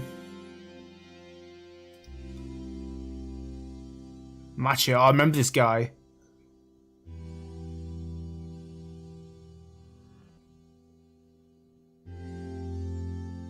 Where do I put this one? Where do I put this one? Because I need to play it more, I think. Okay, Critter Cove. I like this game. Let me see here. It's definitely not going in C, I don't think. Better than Love Ghosty, better than Little Sinwolf, and now better than Pathless Woods. I played it more than Echoes of Plum Grove. I've played it more than Palia. I think maybe it stops there. Does it stop there? Moonstone Island. Disney Dreamlight Valley as well, though? No, it has to be. Maybe the beginning of B? Yeah, because... Okay, I'm mixing things up. Yowling's going to go B. Critico's going to go A. At the end of A. Yeah, I'm going to go with that. I'm dropping them ones down. Yowling's going to go B. If you don't know what that is, it's like a Pokemon creature collection game, but I personally really enjoyed. Criticove's S tier for you. Yeah, I'm only putting it not as high. Like I said, it's in A, but it's not high end of A. I've just not played it enough. I need to give it some more love, I think. But look at this. Next up on the list is My Time at Sandrock, which is very similar to Critter Cove. And the new addition to the My Time series. The first ever one was My Time at Portia, which I loved. Where is this game then? Because it says Minecraft's here first.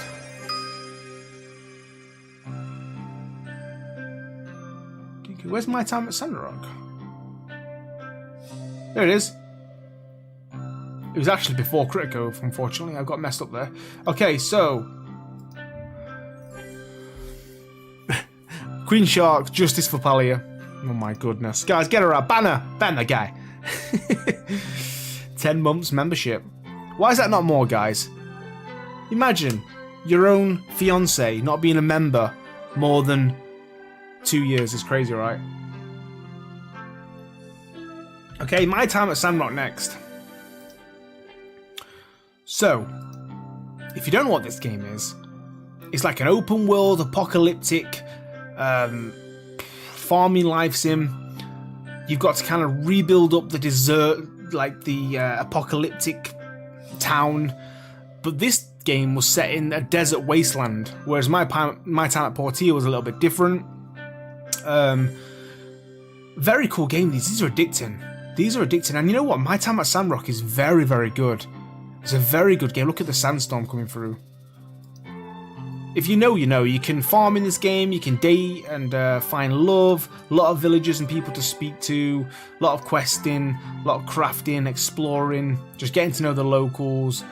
Yeah, you can run your own workshop. And basically that's what you do. It's not like a farm, you run your own workshop and people put requests up asking for a certain item to be made, let's say a table. You go and build a table, finish that, and yeah, you've got to try and become high ranked and one of the best workshops around town. You're competing with a few other people as well. So you just have to fulfill quests and you create things and make things. And there's combat in it as well, a lot of foraging. Very good games. You know what? I was trying to think of this. Which one's better, My Time at Portia and Sandrock?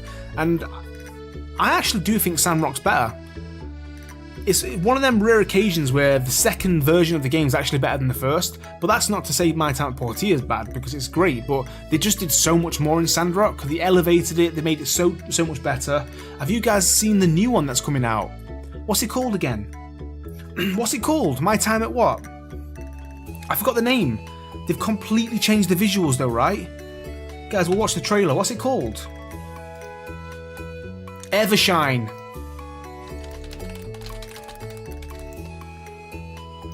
Ooh, it was in caps. So this is the brand new one that's coming out and they've completely changed the visuals, guys.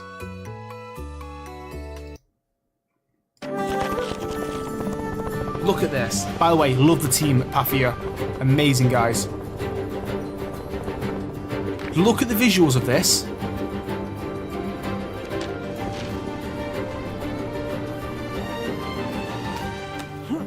They've completely changed it. I can't believe it.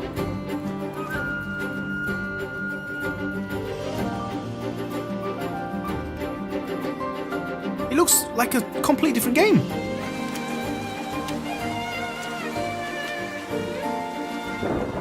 Wow, look at that, eh? My Time at Evershine. Yeah, I agree, Cozy Pixel. I get that vibe as well. Final Fantasy. Look at this. Zelda, Breath of the Wild. Getting a bit of that as well. A bit of Palia. A bit of Palia. I'm glad they've kept the gameplay quite similar. They've only changed the visuals really, right? It's going to be good, guys. You know we're doing videos on this and streams.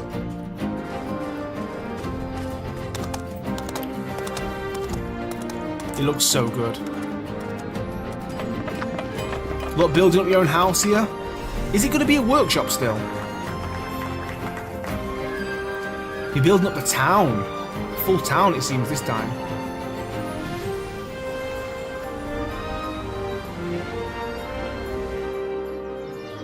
I'm getting this game. I want it as soon as it's out.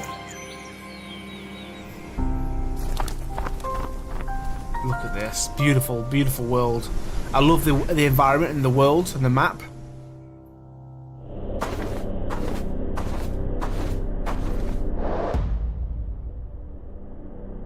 And there we go.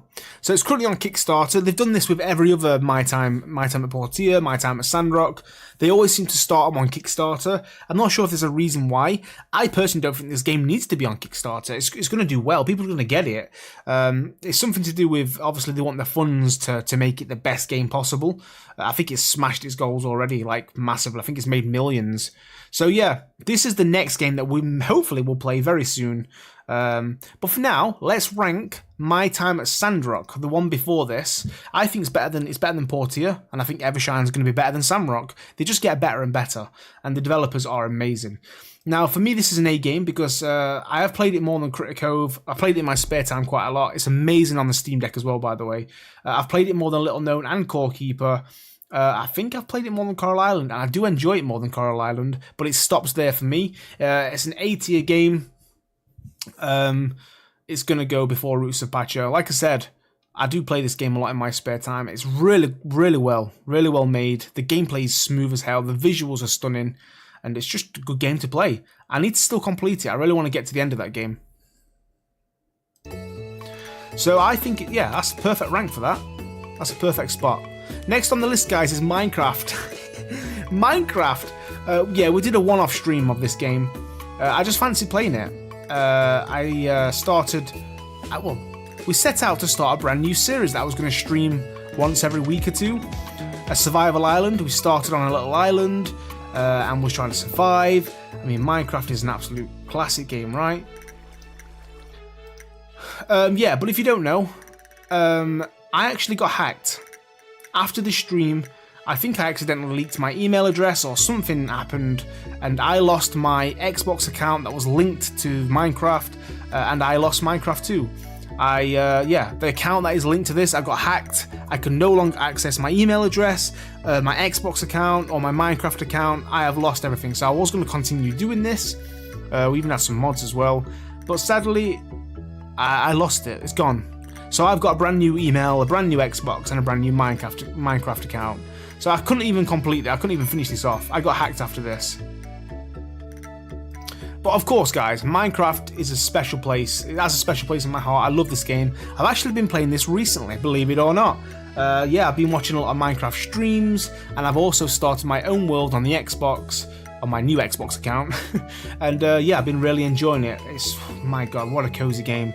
If ever you want a game that's you want to lose track of time with and just forget about bad things, the stresses of life, after a hard day of work or something, play this game, man. It's an OG, absolute legend. The music, the game, incredible. I don't even need to speak more about Minecraft. It's so good, and it is an S tier game. It's an S tier game.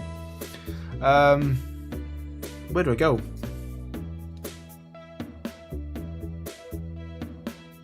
Where do I put this?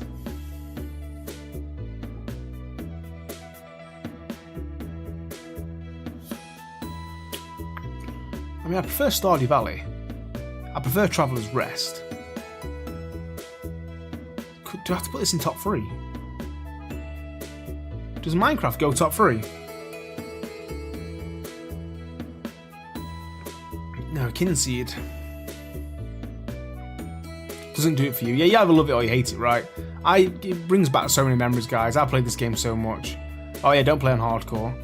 You know what I'm gonna do? I'm gonna put it at the end. Because it's so old, it's an OG game, it's hard to rank with these new ones. So I'm just gonna put it in the end of S. Because it's a great game, but it's hard to rank it with all of these new additions because it's such an old OG game. So I'm just going to be fair and put it down there, lower S. Alright, next up, guys, oh my God, TCG Card Shop Sim. Who remembers this bad boy? Yeah, this game is so popular. Everyone was doing it, and I jumped on the bandwagon. Now, the reason, not just because this game was popping, but as you guys know, if you do know, I'm a massive Pokemon card collector. I collect Pokemon cards in real life. It was my childhood thing. Did it when I was a kid, and then got back into it for lockdown and COVID. You know, we couldn't do anything, couldn't go out. Pokemon became massive in 2020 with lockdown, and I started collecting again. I brought back a childhood hobby. I started collecting cards. I still collect them to this day. And this is a simulator game where you run your own trading card shop. And you sell to customers. You sell packs and trading card stuff. And oh my goodness, it's so addicting. It's just a simulator game. Nothing special. Doesn't look incredible. But the gameplay, you can't stop, guys. You can't stop. You'll either love it or you hate it. I love it because it's just, I'm a big fan of collecting cards. But look, you got to try and like open packs and try and pull a really expensive one. not only are you selling them, but you can also collect them as well. Did a few streams on this because it was so good, so addicting, and yes, I played hours after these streams. I've put a lot of hours into this game. So it's gonna go for A tier for me. It's gonna go A tier.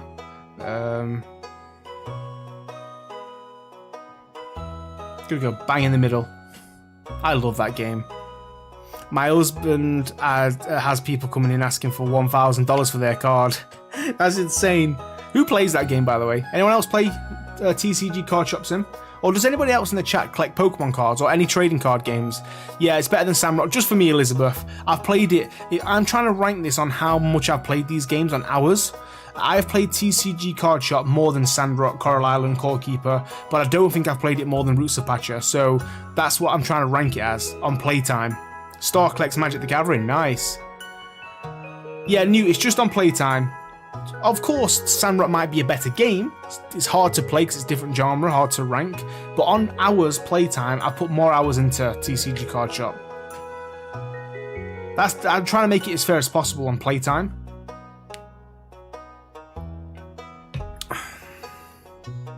Okay, that's how we're looking, guys. So we're getting quite a lot in S and A. We've still only got one in D. Okay, next up, Tales of the Shire. Who remembers when we did a stream on this? We had the exclusive preview. So this game's not even released yet, and it's not even close, I don't think. Well, it might be closer now, because it's this year, right? But yeah, we got a very special preview version of this that we could show to you guys on stream. We was very lucky to do so. Oh my goodness. So Tales of the Shire is a Lord of the Rings game. It's like Hobbits, like a farm RPG, but you play as a Hobbit in like the Lord of the Rings kind of world. Do you know what I mean? Now, this game, I played the preview. It had its problems. It definitely had its problems. Some people weren't happy with quite a lot of stuff, but it was such a cozy game and very unique as well. If you're a fan of the Hobbit, of the Hobbits, or Lord of the Rings, you'll love this game a lot. It's very quirky, very happy and cozy. Gameplay is good. Some things need changing, and it's lacking a few things. It's getting a lot of criticism though, right? Something to do with the developer. I mean, Lord of the Rings, I don't know, whoever made it or whatever, there's a whole bloody thing about it, right? Touchy subject.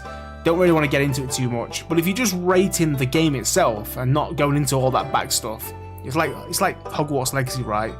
With an Harry Potter. You can love the game, but the person who made it you might not like, or you might not agree with whatever they've done or who they are as a person. But we are thinking about the game here. Okay? But yeah, a lot of people, some aren't enjoying this game or whatever, but some people are stoked though. I'm just looking at some comments. Can't wait for it. It's a very cozy game. I really enjoyed the preview. We could only play for like 1 or 2 hours. Cute game. Going to look out, develop further. See, look, people are putting a lot of things about this, look. The Hobbit is not in copyright anymore. Court case a couple of years ago to renew the copyright of the book, The Hobbit. So there's a whole thing that has happened. This won't be released. 10 out of 10, awesome. This game looks fantastic.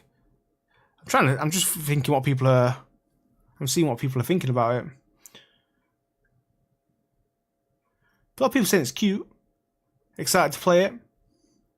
Here we go. Look, not a fan of the liberties that the dev team has taken with Tolkien's work. I don't like the art style either. And they pushed it back, right, as well. They pushed it back. Art style looks awful. What do you guys think to the art style? Give me your thoughts down below in the chat. What do you honestly think to this game? Are you excited to play it? What do you think how do you think it looks? Because a lot of people saying the art style is not great, but I don't mind the art style, really. I don't think it's that bad. It's not as bad as what people say anyway. People's really going hard on the art style. But I was kind of like scratching my head like, what? It's not that bad. It might not be your cup of tea, but look at it.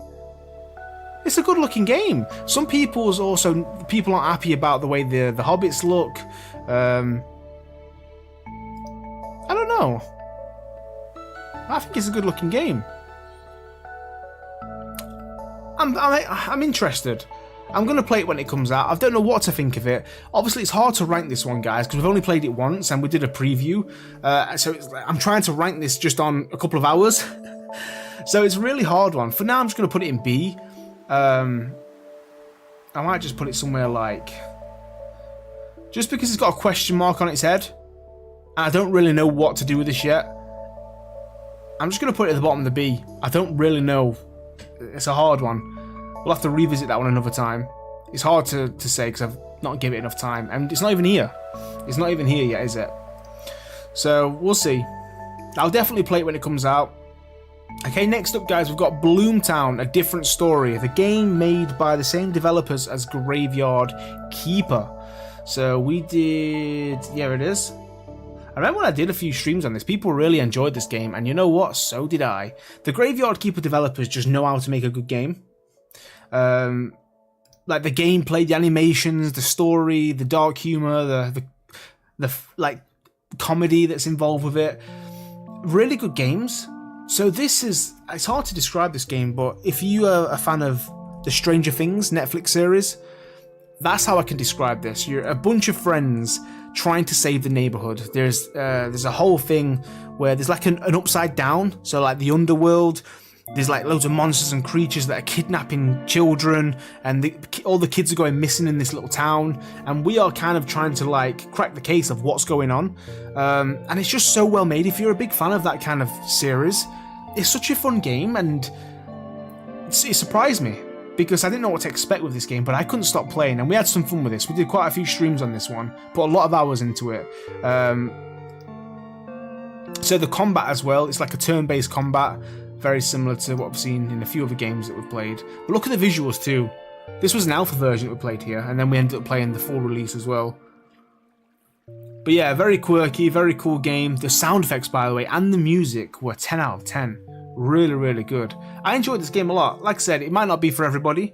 It's more of a life sim, a lot of people you got to speak to, more of a combat RPG, a lot of fighting, upgrading your weapons, and it's very similar to like Final Fantasy and all that kind of stuff. But yeah, I was very impressed with this game. Very impressed. Look at us doing some farming. Oh yeah, crops died. Let's not talk about that. Love the visuals too. Really good. So, Bloomtown, A Different Story. Where do we put this? Let me just try and see here. Time-wise, we put some hours into this, didn't we? We definitely played more than a lot of these B games here. I couldn't find the logo, by the way, for this. I had to just crop it. I'm going to put it just bottom of A. I'm going to put this at the bottom of A. Great game. Great game. We're looking good, guys. We've got a few more games left now. When we've done all of this and we've put all these games finished and we've put them all into where they need to be, we'll go through it again and we'll check it. You know, we're like Santa Claus, Father Christmas. We're going to check our list twice. We're going to go through and make sure that I've got things in the right place. I want to double check that nothing's wrong or whatever. So for now, I'm just kind of putting things in where I just first initial thought, and then we'll go through later on. So next up on the list, oh god. Thanks for watching, guys. We'll end the stream there. Oh, okay. It's called Dreaming Isles.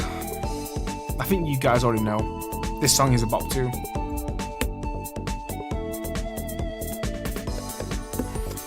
So Dreaming Isles, let's bring this up, shall we? Do I have to? Where are we? Oh, I mean, look, I even did the video. This upcoming pirate farm sim, Dreaming Isles, nearly broke me. That it did. Okay. So, this was one of them games that when you find it on Steam, looks amazing. Alright? Very promising.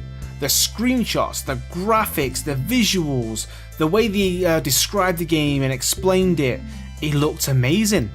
It looked good. I was super excited to play this game. Just on first initial, you know, look of the game, I thought, I'm going to do a stream of this. Let's do a stream. We need to play this. I think this is going to be good. And oh my god. This game did not do it. The gameplay was awful. And this is this is such a true thing with looks can be deceiving. So the game looks great. If I am rating this game on visuals, I think the graphics are good, right? But if we are ranking this game on actual gameplay, and story, and just looking at this now, just reminds me of the pain. Guys, it was lacking so much. I had to stop playing, and as you can see, we switched over to Bloomtown after like 1 hour because it was just boring as hell. It was confusing, there was no intro, no introduction, no explanation, no quests. It kind of threw you into the deep end. There was nothing to do. I can remember sleeping like 6 days just to wait for our crops to grow because there was nothing else to do. No characters, it was lifeless, no creatures, no wildlife, no animals, there was a little bit of combat, but it was absolutely awful. We had no idea what we was doing, was all over the place, animations sucked, sound effects sucked. Main change. The story at the beginning and the story that was playing was the same. I'm watching it back. But a lot of the UI was different. It was a lot cleaner, a lot more than mines. Obviously that led to I'm watching back. This place. Okay. That's cool. Look at this. Like a child's game. What's this? Global Trade Pirates. Oh god. I was expecting us to like go on the ship and actually like be on the ship and control it, and you can see the visuals and stuff of the water going to the new islands like Critter Cove, but instead we just got this weird flags. It's quite windy right thing.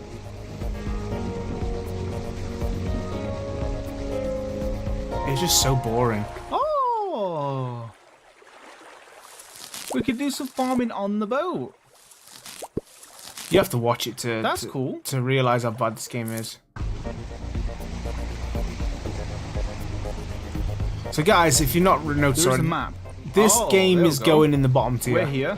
It's just not ready. And I think what really frustrated me and upset me with this game is, as we was playing this was planned to release in a couple of months from this, and I was like, you are joking. You are not releasing this game, surely. And that's what really got to me. Let's go over. Atomic Diamond, I don't know. Your guess is as good as mine. We had no idea what we was doing, guys, right? Right, this looks a cool place. Massive farm up here. We didn't know what we was doing. Well, this looks like a big island, actually. We couldn't even go to these islands. We couldn't even go to them. Don't tell me I can't. Don't tell me I can't sucked. Get on here. Ow! Sorry! Right, so we can't go on there then. So is that just visual only? I'm getting to the point where I decided to quit. Is that what you're telling me?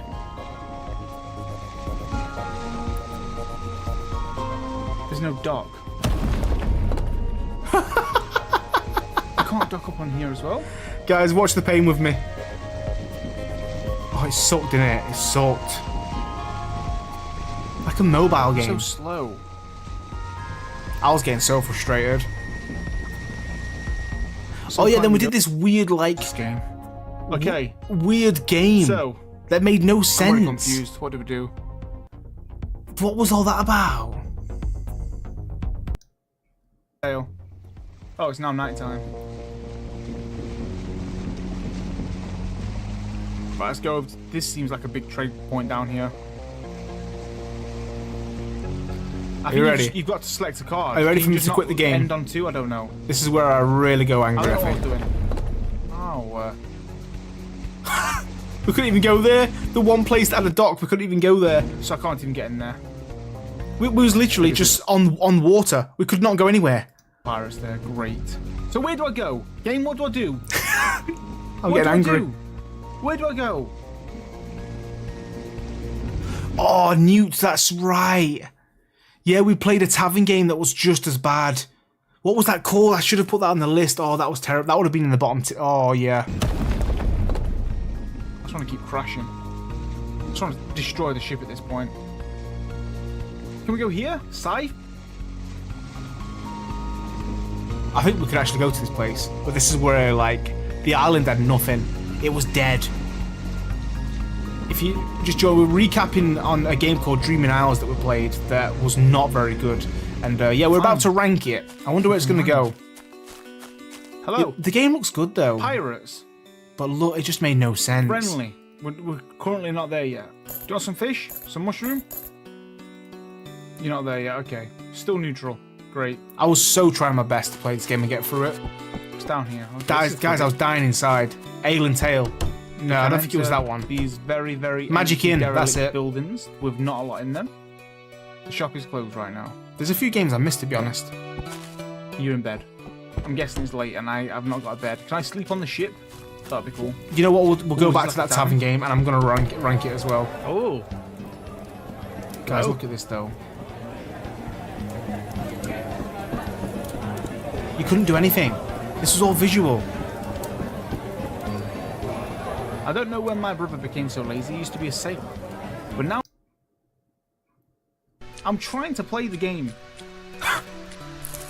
and I can just farm on here apparently as well. It's not even my land, but I was farming on it. These potatoes here. I'll come back. We'll harvest them. It's already prepped. It's raining. Let's get them in the ground. It's not even my plot of land. I don't even live here, but I'm just gonna do it. Oh my. Okay, I can just plant on top of that one apparently. And there's a lot of stones I can mine. Stone that we don't need because we can't craft anything. There's nothing to craft. I'm losing my mind. Are you the woodcutter? What's the purpose of the game? I think I just clicked and I was like, okay. Pirates are here currently. I just want to watch the bit where I've got no direction. Where I lose my head. I don't know what I'm doing.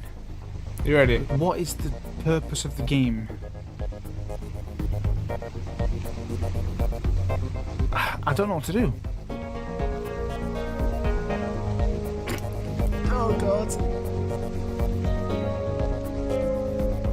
I quit. Oh god, guys, whereabouts did we do? Right, so by the way, this was Dreaming Isles, a game that was apparently releasing a couple of months after me playing that, and it was so not ready. It was lacking so much. Absolutely awful game. The gameplay wise was dreadful. Sadly, the developer actually did comment on that as well. I felt so bad, guys. I really did, because I don't like being harsh. I like always just giving positivity and stuff, but I think I got a bit fed up of like us getting these kind of games that are similar to Stardew Valley, and they're just being so bad. Yeah, there we go. I think this is it. Yeah, so this is the developer. As hard as it is to read and watch this, I'm grateful that you took the time to play my game. I've been working hard to address the issues that you and the others have brought up. I hope the game is much more fun on launch. Thanks for playing. I felt so bad. Apparently they've pushed it back. They've pushed it back. Oh, guys. It's releasing in a couple of days. What are they doing? It needs longer. They shouldn't do this, man. It needs so much more. I was hoping they pushed it back for another year. Guys, we're going to have to revisit this. We're going to revisit this game on the 13th, which is not even long away. Yeah, and that's the thing, Ali. The Steam makes it look really good. I need to see this. So when I first saw this on Steam, I thought this is going to be a great game. I mean, look at it. Look at it. It looks so good. Guys, it's releasing soon. We're going to have to replay that. Honestly, I feel like not much is going to be changed. So yeah, that's going to be bottom tier for me. It was really not good at all. So, okay, guys, there was another game that we played after that. It was like some kind of tavern game. Guys, where did we play that? It was another game, right, where we ended up swapping out for another game. There it is. Oh, chat, I forgot about this one. So, not long after we played Dreaming Isles, I got recommended this game. A very cozy, like, very similar to Traveller's Rest. You're an innkeeper. and you can serve customers and make food. And freaking hellfire, was this bad? Oh god, this was bad. This might be worse than Dreaming Isles. This was awful. It was, guys, it was broken. The glitches, the problems that we had, it was so boring. Oh, it's like a card thing. End the conversation. Chance. Another one that looks were deceiving. Like, well, looks aren't all that, are they? This game looked really good on Steam too. It's telling me to open the inn, so it just didn't work. There we go. We're gonna have some guests coming, guys. It just didn't feel right. It felt just lifeless again. Look, I have to walk through the clouds and then it will reveal. The map was terrible. It was like a fast travel. You can't just walk out. I thought we could leave the door, walk into the village, go to the town and stuff, but it's kind of like. Can we go outside now? Look, you have to click where you go. It kind of just teleports you there straight away. Fast travel. Awful. That's disappointing. I wish we could have literally like walked there ourselves. We ended up swapping out, didn't we, to Fields of Mystery? So, do I put that for you then? Guys, it made no sense. It was glitched. It was broken. I had no idea what I was doing. It was awful. So confused. So confused. When does this game release, Star? When are they releasing this game? We'll revisit it. What? Do I take it from you? What? Oh, there we go. You're moving. The staff didn't even serve the food, did they? It was so bad. April. It's coming out April. Give me the pizza. Bro. The people want it. What's going on? Oh, it's so bad. Oh my goodness me. This is so annoying. It's just... What is he doing?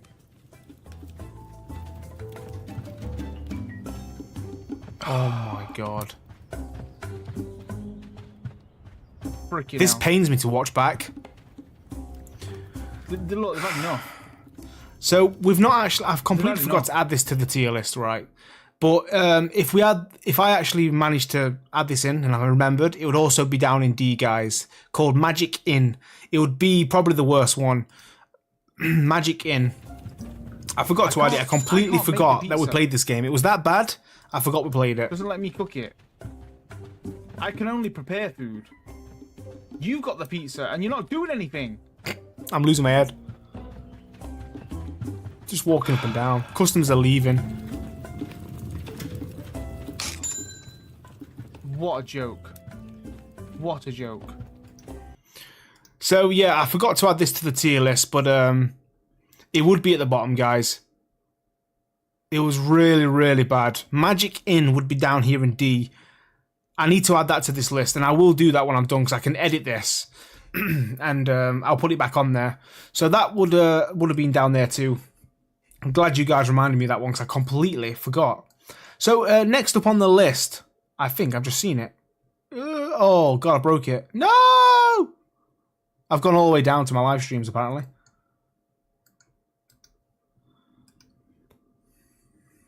Why is my mouse doing this? Okay, here we go. So next up on the list is Tiny Glade. This was cozy. This was cozy. There it is. So this was a fun stream, actually, because we recreated the Stardew Valley Wizards Tower, or Pelican Town, right? Kind of sprung to me halfway through the stream, and I was like, yeah, we're going to go with that. Tiny Glade. Okay, let's put some gameplay up so you guys can see if you've never seen it. Kind of get to the end of when we started doing all the Pelican Town. Stone Cottage. This was really fun, though. Now, this is a definition of a true cozy game. Just literally, so basically you create like little scenarios and diagrams, building and crafting, and you do walls and paths. It's just cozy. There's not really much to it. I didn't play Harvest Island, no, I didn't do it. But this was such a great game that we played, guys. If we go over to the end, you can see I recreated Pelican Town. We even did a little tour here. Where's the... Look at this! We created this.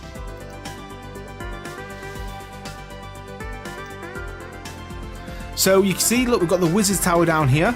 We've got Marnie's Ranch with a silo. We've got Leah's Cottage. We've got the old Cindersap Forest and the lake, the Hat Mouse shop down here.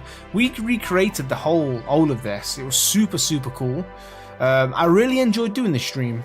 I know it was a completely different genre to what we used to, but it was a cozy stream, and yeah, it was super needed. Really good for the brain, good for the soul. Really, really enjoyed doing this, guys. Yeah, look, was creating Wizard's Tower here. So you can see you just put walls and paths down and you connect it all together. It's just brilliant, absolute brilliant. Such a well-made game. How do we end up quitting? What happened? But look at us doing the tower. Did anyone else play this game? Did anyone in chat play this game? Type 1 in the chat if you played this yourself. Yeah, but we did the Wizard Tower first. It was super cool. Did anyone else play? This was satisfying as hell. What a cozy game that was. Now, again though, if I'm going on playtime, I only ever played a handful of times after that stream. It didn't suck me into play more. But I would always revisit it. If ever I'm having a bad day, this is one of them games I would easily load up and play. So I definitely would come back to it. And it's a great game. It can't go in A tier for me just because I've not played it as much as all those games. I've not put enough time and love into it. But when I did play it, I enjoyed it and I will definitely revisit. So it's going to go in B tier. I think it's better than Love Ghosty. Little Sim World, we've only played the alpha, so it's hard to do. Better than Pathless Woods. I'm going to probably go after Echoes of the Plum Grove. I'm probably going to go Tiny Glade here for that reason. Next up, we did the Spooky Farm game, the first ever horror farm RPG that I ever played, called We Harvest Shadows. It was around Halloween time, a spooky season. I wanted to give it a go, and yeah guys, we played our first ever spooky farm game. You know what? We actually finished it. We played... Was this just a demo version? It wasn't like the real thing, right? But basically, you play as a character who's got a few mental problems. He decided to leave the busy city life to own a little bit of land here. He's got his own little farm. You can have chickens and do crops and all that stuff. But you kind of start seeing things and having visions, and your head's starting to play with you a little bit. Something to do with, was it your wife or something, who passed away, and she's kind of, you still see her here and there and hear about, and yeah, it's quite spooky. So you kind of, in the daytime, you've got to do what you need to do. Get some wood, make some money, sell, because as soon as it gets dark, your character starts seeing things and hearing things. So lights will switch on, the telly will turn on, you'd start seeing ghosts and weird things, and you've really got to try and get to bed before it gets too late. It plays with your mind. It's really freaky. But we actually did get to the end, as you can see. Oh, look at that. What timing, that was so scary. So the game, the voice in our head was telling us to go to this cabin towards the end. And yeah, we saw some weird stuff, guys. It was a freaky thing. Something was chasing us. But yeah, look, we're watering some crops here. So you do this in the daytime. This is the thing with this game. It was super cozy in the daytime. I really enjoyed doing all the crops and having our chickens and getting some eggs and making some money. But as soon as that sun started going down, it was a whole nother ball game. My hands went sweaty, I had the shakes, I just wanted to go to sleep, but then the game was like, oh no, you can't sleep because you need to do this. It was horrible. It was horrible.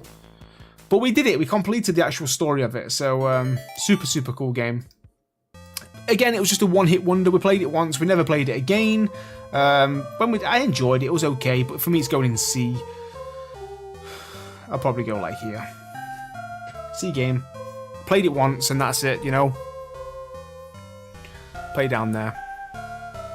Have you ever played Fable Dom? No, I don't think I have, but I'm pretty sure I've heard of it and it's in my wish list. Or maybe I even have it. I might even already have it. Fable Dom. I'll have to check it out.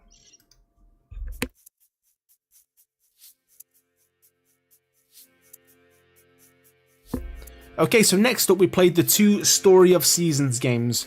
Now, Story of Seasons, for you guys who don't know, has a real special place in my heart. It's basically this. So it's hard to get into the story of it, but the creators and designers of Harvest Moon, the games I grew up playing when as a kid, the classic farm and RPG games, the games that Stardew Valley was inspired from. Harvest Moons. Eventually, they had like a disagreement with the publishers. The publishers owned the rights to Harvest Moon, the name Harvest Moon. So the actual developers kind of lost the right to the name. So they had to create their own name, which was Story of Seasons. Story of Seasons is made by the original OG Harvest Moon developers. Some people to this day don't even know that. If you check out, there's still Harvest Moon games being made to this day, but they are not the original developers. They are the publishers who have essentially stole the name of Harvest Moon, and they are selling and profiting from that, which I find it disgusting. I don't like it, but it is what it is. So Story of Seasons are basically the original OGs, and they have done some remakes. They remade A Wonderful Life here, which is a game that I grew up playing as a kid on the PlayStation 1 or 2. It was absolutely incredible. It just touches my heart. This is my game, guys. This is where it began for me. For you guys who don't know, before Stardew Valley and all this, how I even ended up playing farming RPGs was because of this game. Not this. This is the remake, obviously, but the Harvest Moon games, A Wonderful Life, which is this. This is the games that I grew up playing, and some of the reason why I'm still enjoying these games to this day. And this is the remake version. I was super gassed when this was released on the Nintendo Switch. I was so excited because, like I said, oh my god, the hours I put into this game as a kid. And the remake's even better. It looks beautiful. The controls are a lot smoother and better. The sound effects and music and the visuals. And there's even some new content in it as well. But now the only problem is with this game, A Wonderful Life, is I mean, if you're an OG and you grew up playing this as a kid, you'd understand, but all the new people who are into farming RPGs, you probably won't like this because it's such a slow game. It's very slow paced, super cozy. It's not a fast paced game at all. Essentially, this was the first ever farm RPG where you could actually get married and have kids in the game. So this was one of the first that ever did it, and essentially it was part of the story. You had to have a wife before you get to year 2. If you don't marry before year 2, you have to restart the game. So you can only progress in the story if you actually get married and have a kid, and that's how it is with this game. It's all about, you know, life, growing a family and stuff like that. So super cool. Some people don't really enjoy it because, like I said, if you didn't play the originals and you didn't grow up on it, it's not going to be your cup of tea because the style and the visual and the gameplay is very slow and different. But for me, this man, I need to even listen to the music. Are we going to get the music? Let me know if that sounds... Oh, I'm going to be talking. So I love the music in this game. Yes. And we're going to continue. So, childhood. Okay, so for me, I'm going to move A Wonderful Life. Now, I need to rate this game, not the original. I need to rank the remake, which I have not put a lot of time into. I didn't play it enough. And I just think times have moved on. And I think that's what I've realised with, you know, these Harvest Moon games now. I grew up loving them, and they were amazing at the time, but we've got games like Stardew Valley now, so it's really hard for these games to compete because times have changed, and the farming RPG genre is a lot different to what it used to be. So then when you go and revisit one of these old classic games, yes, you get the nostalgia and the feels and the memories, but the actual gameplay itself is not that great because, you know, it was a different kind of game. But I will always love Story of Seasons. For me, it's going in A. I think I'm just going to put that straight in the bottom of A as the remake. Because, yeah, I definitely played it a lot more than these ones. Now, Pioneers of Olive Town is actually, in my opinion, better than A Wonderful Life. This was a new adaptation of a game. So, A Wonderful Life was a remake, but this was actually their new series to Story of Seasons. It was the next thing, and I really enjoyed it. I put a lot of hours into this game, a lot more than A Wonderful Life, and I actually think I played it more than Bloomtown and Critter Cove too. Maybe even more than Core Keeper. I'm going to put that up there.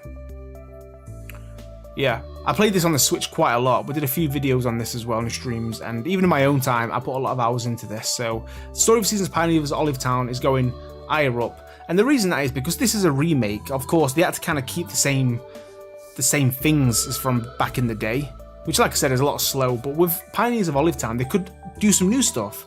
You can see, because it was a new game and it wasn't a remake, they added some new things and it was fun and interesting. They kept up with the modern way of farm RPGs, which was good. So Pioneers of Olive Town is going there.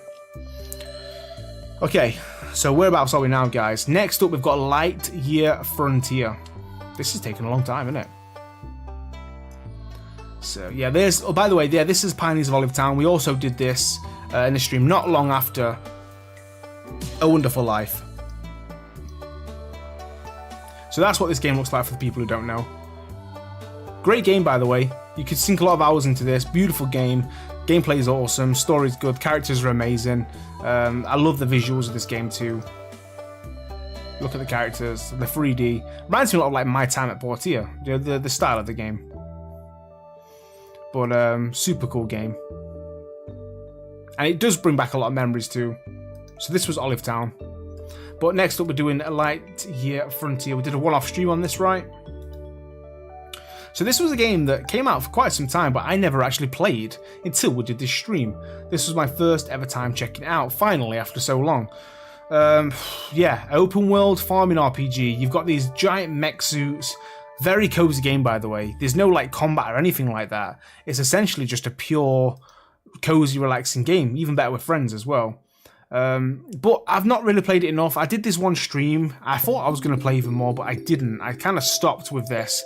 It's a game that just didn't suck me back in, unfortunately. By the way, beautiful, stunning game though. If you've played stuff like what are they called now? I forgot the name. Them where you're on a planet. Planet something. Planet Salvage Planet or something like that. And there's some more as well. I forgot the names of them. But yeah, very, very cool game. But it just didn't bring me back in and play more. Planet Crafter, that's it. And what's the other one as well? There was another one. I forgot the name of that one. There was another big one, but I forgot it. But it's essentially space farming. You're on this like weird space planet. You've got this giant mech suit that does all the things for you. Satisfactory, yeah, a bit like that. Yeah, and you can just do everything from the mech. And you can also get out of it as well. You can change person mode, which was good. A lot of exploring, a lot of foraging. A lot of production with all of your like oil presses and things. Great game to just get lost track of time in. Super cozy. But again, I only played it once, unfortunately, and never really went back to it. So for that reason, for me, it has to be down in... I think I've played it more than... I enjoyed it more than Sunnyside, I think.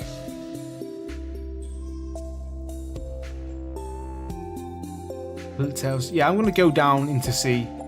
Played it once and never went back to it, unfortunately. So it's going to be at the start of C. Next up, we went completely off scale for this. For a Halloween special, I played a horror game called A Quiet Place, The Road Ahead. This was like a Halloween spooky season special. Complete different genre. This was a game that just released, and yeah, it was quite popping. And at the time as well, playing this game, I was watching all of the films. The Quiet Place 1, I watched Quiet Place 2, so I thought, you know what, I'm going to play the game. And I just did a random stream. I have no idea why, but I did it. If you've watched the films, you'll know you've got to be super quiet because these creatures go off of... They hunt with sound, which was terrifying. I'm going to try and see if I can see the creature. Oh my god, are you ready?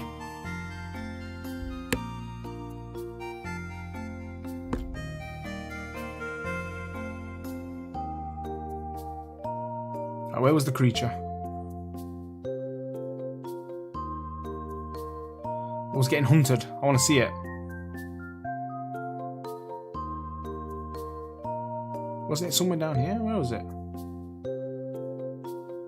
Do you guys watch the films? What do you think to the films?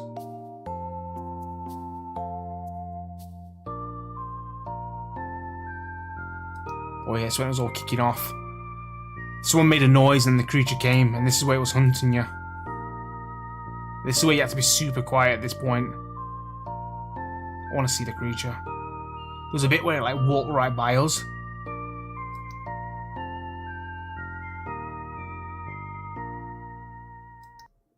Was it here?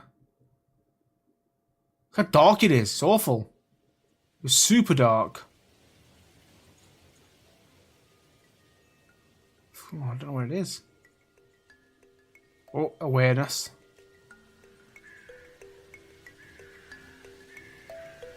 And you know what? I'm not a massive fan of horror games. I'm a pansy.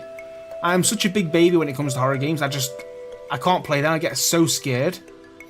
But I was super proud of myself, the fact that we actually played this. And I actually did. Oh my god, there it is. I paused it. I'm like, no, I'm done. So the fact that I actually got through this for a couple of hours, I was kind of proud of myself. Oh my god, look at it. Oh, look at that. I was like, don't look at it. Don't look at it. Oh my god. Yeah, it was super scary. But, oh god, it actually jumped on me, see that? But a completely different genre, guys. I played it once, never played it again. I never actually played it again after this, unfortunately. I only did the stream and never went back to it. So it's going to go, yeah, the bottom of C. Bottom of C. One-hit wonder for me. Did a one-time thing. Go Town is next. Go Town. Let's go. So we checked out Go Town because it had a new update. It had a crossover with Dinkum, which is one of my all-time favourite games. So Go Town, this was the first ever time I played this, which I can't believe it took me so long to play, because this game was so addicting. And it was one of them games, guys, where I played on the stream and I couldn't stop. We did 3 hours and 34. I didn't even want to end. And as soon as the stream was done, I loaded it up on the Steam Deck. I had a little break and I played all night on the Steam Deck. It took over my life, guys. I played this for days and days and weeks after. It's just so addicting. I couldn't believe it took me so long to play. I can't actually believe we've not even done more streams on this, to be honest, because it's super cute. Basically, you're building up your own town. You are the mayor of the town. You got to get all these shops, like little food and drink places. You've got to deliver the ingredients to them, hire staff. Oh my god, it's so good. It's so good. And yeah, we played it for the first time and I loved it. I loved it. And like I said, I did play on the Steam Deck quite a lot in my own time. I put a lot of hours into this. Look, we'll find a skateboard. I had fun playing this stream, I really did. I enjoyed this a lot, guys. And look, there we are building our town. We've got the houses there for the villagers who can come and stay and move in. They come in on the train station or the bus or whatever it was. You did loads of decorating. The freedom of building it all up. There's our little shops, look. So the staff are there, you've got to drop off your ingredients, they cook them, and then customers who come and visit will go and buy them and make you some money. You've got to clean the town up, empty the bins. Yeah, you've got to always keep the things stocked up.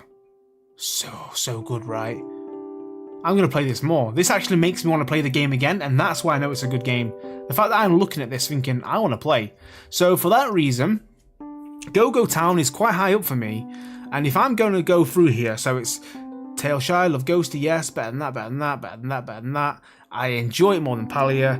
I played it more than Moonstone. I've played it more than that, played it more than that. So it's got to go into A for me already. I've played it more than A Wonderful Life. Bloomtown. Yeah, I think I've played it more than that.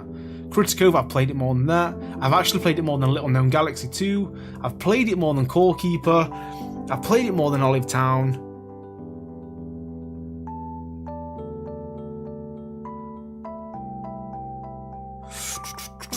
I've played it more than Coral Island, and I've enjoyed it more too. And My Time at Sandrock. And that. I'm going to go... Yeah, I'm going to go right there, guys. That actually surprised me how much it climbed up. But if I'm being honest, it did. I've enjoyed it more than all these. I put a lot more hours into it, and I enjoyed it a lot. But I can't take over Roots of Pacha. I just can't. What about that horror game where you were a Corona or something like that? Oh, Star, the one that we did on Brandon's special live stream, the one that he requested. He wanted to see me play before, sadly, he passed away. You know about that one? I forgot the name of that. We did it for like 20 minutes right towards the end. Mortuary Assistant, yes. Yeah, that's another one I forgot about. I forgot to add a lot of these that we played in the 12-hour streams. That was a fun game. Where would I put that? That was so crazy, by the way. I think it would, I only played it once and never went back to it, unfortunately. So it didn't hook me in, but it was kind of cool to play. And of course, it was Brandon's game that he recommended. But the game itself, I probably would have put it in C somewhere. Okay, next up. Choo Choo, oh, that Choo Choo Charlie train. Choo Choo Charles, Jesus Christ, guys, that's going in D. That was bloody awful. That was shocking. What a crap game that. No, I know Tyler gets so upset because he redeemed for me to play a horror game and he really wanted to scare me, but the game just didn't scare me. I was having a little laugh with him.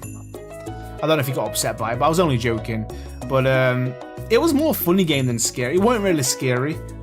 People were saying, "No, you didn't play it properly." It just wasn't scary. And even when the train did get me, it's like a train with spider legs. It just didn't scare me, guys. It wasn't that. It was just funny.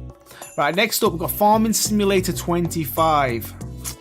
I don't want to do this because I'm disappointed with this bloody game. I'll be honest. Where am I? Okay, we did a one-off stream with this. We played real life Stardew Valley because it is. Now, this game might not be for everybody, and you'll either love it or you hate it. I've grew up playing farming simulators. I played all the way from like, was it Farming Sim 15? Something like that. So I played these games like crazy, guys. And when I'm talking crazy, the previous one before this was Farming Simulator 22, 23? FS22. FS22, right? And I put nearly 1,000 hours into it. That's how much I love these games. So if you don't know, it's just real life farming basically. You've got to look after your fields, grow crops, you can have animals, sell it, and it's just realistic. But the amount of hours that I put into it is so cozy. You just put some music on, you put a podcast on, an audio book, the radio or whatever in your headset, right? And you just farm, put some seeds in the ground. And they're so good. But this game was the brand new edition that I was super excited for, and it sucked. And you know what? I've not jumped in sooner because I'm still waiting for updates. The game it was a carbon copy of 22. It claimed to be newer and better, but it just didn't feel it. Super boring. I still preferred FS22. Very disappointed in this one. I am waiting for some mods to come out and hopefully I'll play the hell out of it. But for me, the brand new FS25 didn't do it for me. And you can probably see from the stream, I even said at the end, not for me, not my cup of tea. And for that reason, it's going into C, just because I will play it again, but I need mods to come out. As soon as there's some mods and the game's had a few updates, I know I'm going to jump back into it. And for that reason, I'm going to put it in the beginning, because I love farming simulators, but this game needs more, and that's why it's so low down. It's nowhere near up to the S tier. It's got a lot more to do. And I know I'm going to play it again soon, so that's why it's got to be there. So, next up, we did a game called Ninano Dream Ranch. This must have been a sponsored stream that we did. There it is. Never heard of this game in my life until the sponsor obviously came through. Like a fantasy farming RPG. Do you guys remember this? Was you in the stream? Who remembered this? And if you did, were you a fan of it? So visually, and when I was looking at this game, I was like, I don't know if I'm going to enjoy this. I don't think it's my cup of tea. So obviously it's very similar to Stardew Valley. But you know what? It surprised me. It did surprise me. I really didn't think I was going to like it. But it was better than I thought it would be. Yeah, we had a laugh with this one, because if you remember, a lot of the characters in the game are actually like they're like a breed of animals, aren't they? There's like goats and demons, and they're all weird different species, which threw me off. It definitely threw me off. They've all got horns and animal tails and stuff like that. It was strange, but you basically own a ranch. Just a classic farming game, really. But it did lack a lot of content. It needed a lot more, unfortunately, and that's why I never played it again since. It just needs a lot more. It's just a little bit too stale and slow for me. But it's definitely not one of the worst games I've ever played. There's definitely a lot to it, and I do think it's got potential. And it did take me by surprise. I'll be honest. I actually did enjoy it a little bit. We had some fun with that video, with that stream. But it was nothing special, guys, and I'm not sure if I'll jump back into that. Who knows? So for me, it's probably going to go back down into C again. Let's go. I enjoyed it more than that. I think I enjoyed it more than that. I'll probably go somewhere like there for now. Yeah, something like that. Right, what have we got next? I'm going to go through all this towards the end. We've only got 4 left, guys, and we've got Fruit Bus. Now, this was recommended by some of you guys as well. So you basically own your own food truck. And you can go around to different places, you can cook up food and serve dishes. Super, super cozy. I think all the characters in the game and customers are like animals. Very similar to that cozy caravan that we checked out, and a bit of Animal Crossing too. But you know what? And you get to drive as well. You get to drive the truck, which was super cool. I had fun with this. We did a 3-hour stream. I was only meant to do like a 2-hour, but we got lost. We got carried away because it was kind of fun. Very cozy game. But again, it was a game, and after I did this, I didn't load up the game again. It didn't leave me like, I want to play more of that. And that's what I'm kind of ranking this on. Did I play the game again? Did the game hook me in and drag me back to play more? And this one was a no. It was super cozy. I'm not saying it's a bad game at all, but it just didn't bring me back to the game, which obviously says a lot, right? You know, something like Go-Go Town. We played Go-Go Town, and it made me want to play more. This game didn't do that. Even though I enjoyed it at the time, we did a good stream. It was super cozy. There we go, serving things in a food truck. I just never played it again. Well, it's got potential, and I'm pretty sure a lot of people like it. But me personally, it wasn't my cup of tea. But did I enjoy it more than... Yeah, I mean, we've got to put it above the horror, above that one. It's above Snufkin. I think it's better than Cozy Caravan, for sure.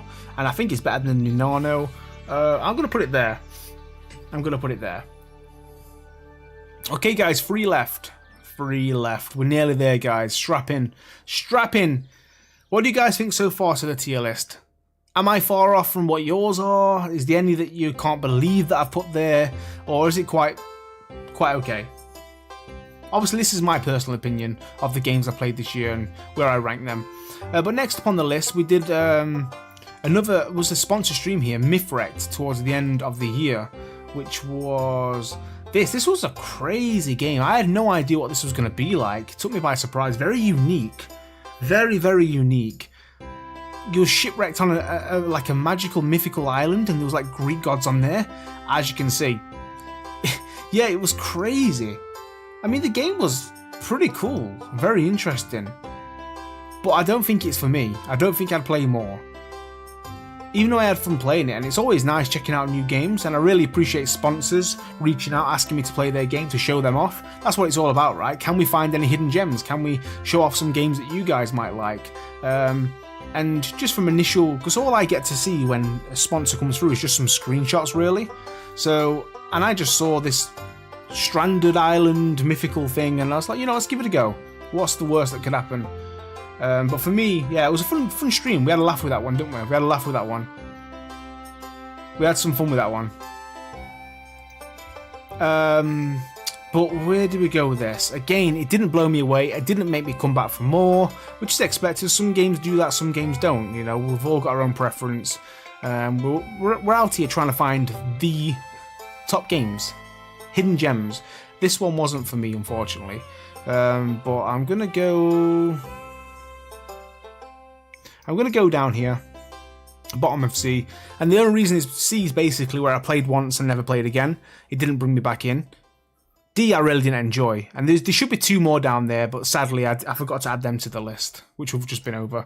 Okay, so next up we played a game called Farm Together 2. I did this off my own accord because I really enjoyed number 1. Really enjoyed number 1. These are so relaxing games, super relaxing. I can remember someone commented on this like, this is definitely sponsored stream, and it wasn't at all. Oh, there we go. The title is such a bold statement. This looks like a cheap indie copy of any other game. Nothing unique. This is 100% a sponsored video. Pause or us. You look at your name. Jesus Christ, buddy. Relax. It's a game, and it wasn't sponsored, and it is a relaxing game. In my opinion, Farm Together are very relaxing. I put hours into number 1, and you know what? Number 2 is just as good. And after this stream, I played for a long time on my Steam Deck because I was addicted. This is purely a farm game where you run a farm, plant crops, you make money, you expand, you get bigger, you get better things, you get better crops, better animals, bigger equipment. There's even a little town you can go to and kind of upgrade that and get shops in there, and you just expand. You make money to spend money, and that's what this game was all about. The bouncing tractor, yeah. If you played number 1, you'd understand what number 2's like. But if you've just coming straight into Farm Together 2 and you no idea what number 1 is, you might be a little bit like, what is this? This looks like an Android game, but just play it and you'll enjoy it. It's super relaxing, super cozy. You can lose hours to this game, guys, and I did. I finally played this game first time on stream, and I was lost for many hours, many days and weeks afterwards. I put a lot of time into this until the next best thing came around, which there's always something around the corner, right? So Farm Together 2, I love this game. Let me just put it here for now. So it's got to be above Love Ghosty, SimWorld, Tiny Glade. I've played it more. I've played it more than Plum Grove. Played it more than Palia.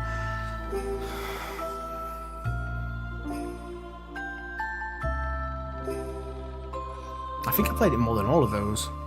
I really like these games. I'm going to put it top end of B. I'm going to put it top end of B. That's average, in the middle. Yeah, I'll do that for now. And it's only because, like I say, if you're either a fan of those games or you're not. If you played number 1, you'll love number 2. And the last one we did, guys, before the break was On Your Tail. This was like a story-driven game, live sim, kind of like a detective game as well. You've got to try and find out. Basically, you're in this seaside town set in Italy, and there's someone in there who's a thief. They're causing trouble, they're stealing things, and it's your job to try and be a detective and find out which one of these villagers in this town is doing all of the robbing and the stealing. And during your time doing that, you can speak to people, do quests, get relationships, go on dates and stuff like that. I played this for hours, by the way, and I know this was sponsored, but even after the stream, I was really trying to get to the end. I was like, I want to find out who the thief is. Yeah, and if you love furries, if you're a furry, you love this game. They're all animals. But yeah, this was so intriguing. I just wanted to find out who it was. I really wanted to complete the story. She looks like DW from Arthur. That is so true. I love Arthur. But yeah, you can see all the characters. They're all animals. And it's your job to kind of find out who's the wrong one, you know? Who's behind the mask. And we played this a few times and I really enjoyed it. Honestly, give it a go. I know it looks a little bit strange and it might not be for you. And it's a bit unique and different. But the gameplay is actually very intriguing. And it does make you want to just keep playing. For that reason, I've played it definitely more than Mythwrecked and the Nanu stream that we did. I've definitely played it more than that. I'm going to probably put this around here. Because I did only play it for a couple of times and I've not been on it since. I've not completed it, I've not finished it. It didn't bring me back, unfortunately. So guys, I think we might be there with the tier maker. That's all our games that we've done so far. Definitely had a furry phase this year with this, and you know, I know it was all the sponsors knew. It weren't me. All right, I'm not a furry. That's not my cup of tea. Each to their own. Okay, so this is all of the games that we played this year. Now we have missed a couple. You guys have mentioned some that we did on 12-hour streams, which we could have added in here. We probably missed a couple, like 2 or 3. Which I completely forgot about. But the main ones that we did, videos and stream-wise, where we did like dedicated ones, we checked out some new ones, some OGs, some of our favourites, and some sponsors. This is what we're looking like. So we did have another one in D, but I forgot to add it until you guys reminded me. So I think we put 3 in D that just were awful. Grey Haven, Dreaming Isles, and it was called Magic Inn. Really didn't like them games. They're super boring, lacking a lot of things, needed a lot more. Yeah, just hopefully when they release there's something else, but for me, no go. C, ones that I played once and never went back to: FS25, Light Your Frontier, Sunnyside, On Your Tail, We Are the Shadows, Over Magica, Fruit Bus, Dream Ranch, Cozy Caravan, Snufkin, Mythwrecked, Star Rail, and Quiet Place. We played these once on a video or stream, never went back, just a little bit meh, you know, whatever. Disappointed in some of them as well, like Over Magica and Sunnyside, and Farming Sim 25. Let me down, didn't really give me what I wanted. Mid games that we played more than once. We actually played more than once, and I played a few hours, even off of camera or for stream, in my own time.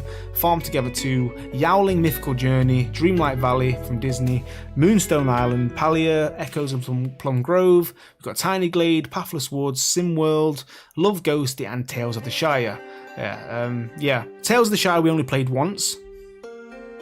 But it's promising, it's coming out, and I do want to play more, and I know I'll play more. And that's the same with some of these that I've only ever played once. Like Tiny Glade, I only played once, but I know I'd definitely jump into that again if I'm having a bad day, because it's cozy. So if I know I'm going to play more of it, it's going in B.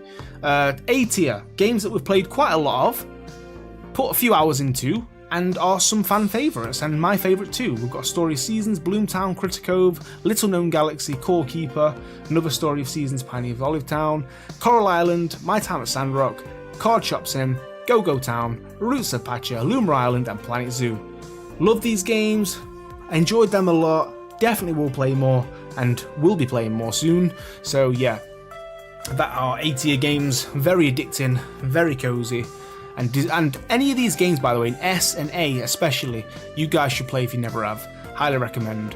But our S tier category, 1, 2, 3, 4, 5, 6, 7, 8, 9. So this is essentially my top 9. We've got Stardew Valley, Traveller's Rest, Kinseed, Fields of Mystery, Chef RPG, Graveyard Keeper, Mirthwood, Dinkum, and of course I had to put Minecraft there because it's one of the best. So there we go, guys. That is my tier list for what we did in 2024. This is what we got up to, guys. That is what we got up to. We basically 50 games if we add the ones that we missed. We played 50 games, and that is where I'm ranking them. I don't think I'm going to change it. Just why not? I went with the gut, and that's what I'm going to do.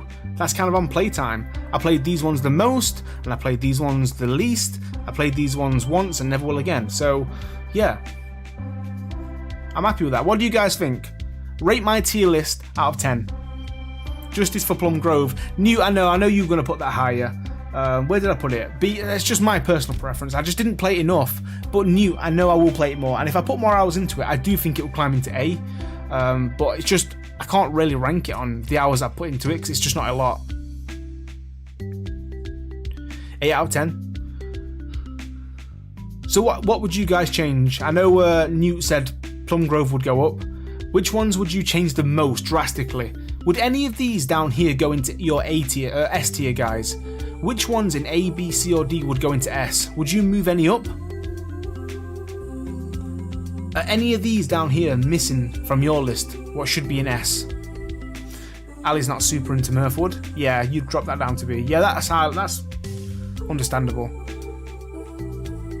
Elizabeth plays a lot of Disney Dreamlight. Roots of Patcha into S for James. Yeah, and you know what, James? I was thinking that, but recently I've kind of dwindled away from it. If you gave me this list probably a year ago when I was playing a lot of Roots of Patcha, it would be up there. But I've been playing a lot of it. These games in ST I've been playing so much more than Roots of Patcha. And slowly these games have been creeping in, like Dinkum and Mirthwood, Chef RPG, Fields of Mystery. They've all creeped up my list, which has slowly took down Roots of Patcha. Even Loomer Island, this is a new game, and it's kind of like took over Roots of Patcha. Sandrock has so much to offer. Yeah, Sandrock is a great game, and that's why it's in A tier for me, because I know I'll play more, and it does really do a lot for me, that game. It's a good game. I got a few off the list here. Would be great if Sharky did a video about cozy co-op specific games. Nice. Okay, well, last question, guys. Is there any on this list that you've not played that after this video or stream you would be wanting to try? Has any of these games sold it to you? Would you want to give them a go? Mama Leaf would put Core Keeper and Coral Island into S tier. Are they in my A tier? Yeah. Again, I've just not put enough hours into them, that's all. Ali's buying Sandrock tonight, let's go. Elizabeth wants to get into Go-Go Town. Oh, Elizabeth, good luck, it's addicting. Erica's going to go with Mirthwood, let's go, I like seeing that. Snooch said you're going to give Tiny Glade a go. And Over Magica, okay. Purple Unicorn said Roots of Patcha and Dinkum. Love it. I want to try Sandrock. We should do more Sandrock. Get ready for the new, is it My Time Everglade? We should get ready for that. I'll definitely think about trying Traveller's Rest. Laura, you're going to love that one, I promise. Everyone who's played Traveller's Rest doesn't regret it.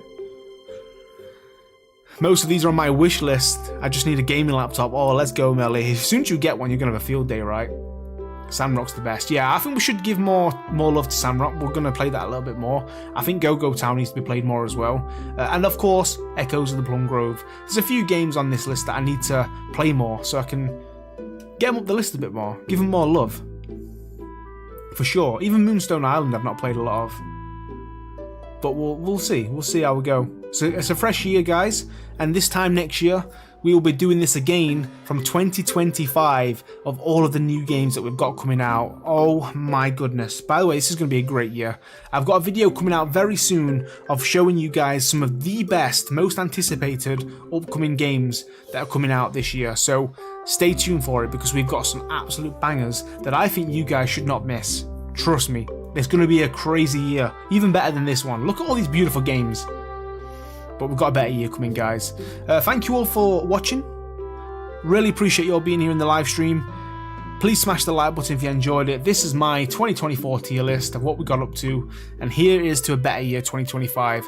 Let's see what this year brings. Thank you for the love, guys. I'm going to end the stream right there. Make sure you all stay safe. And of course, stay cozy.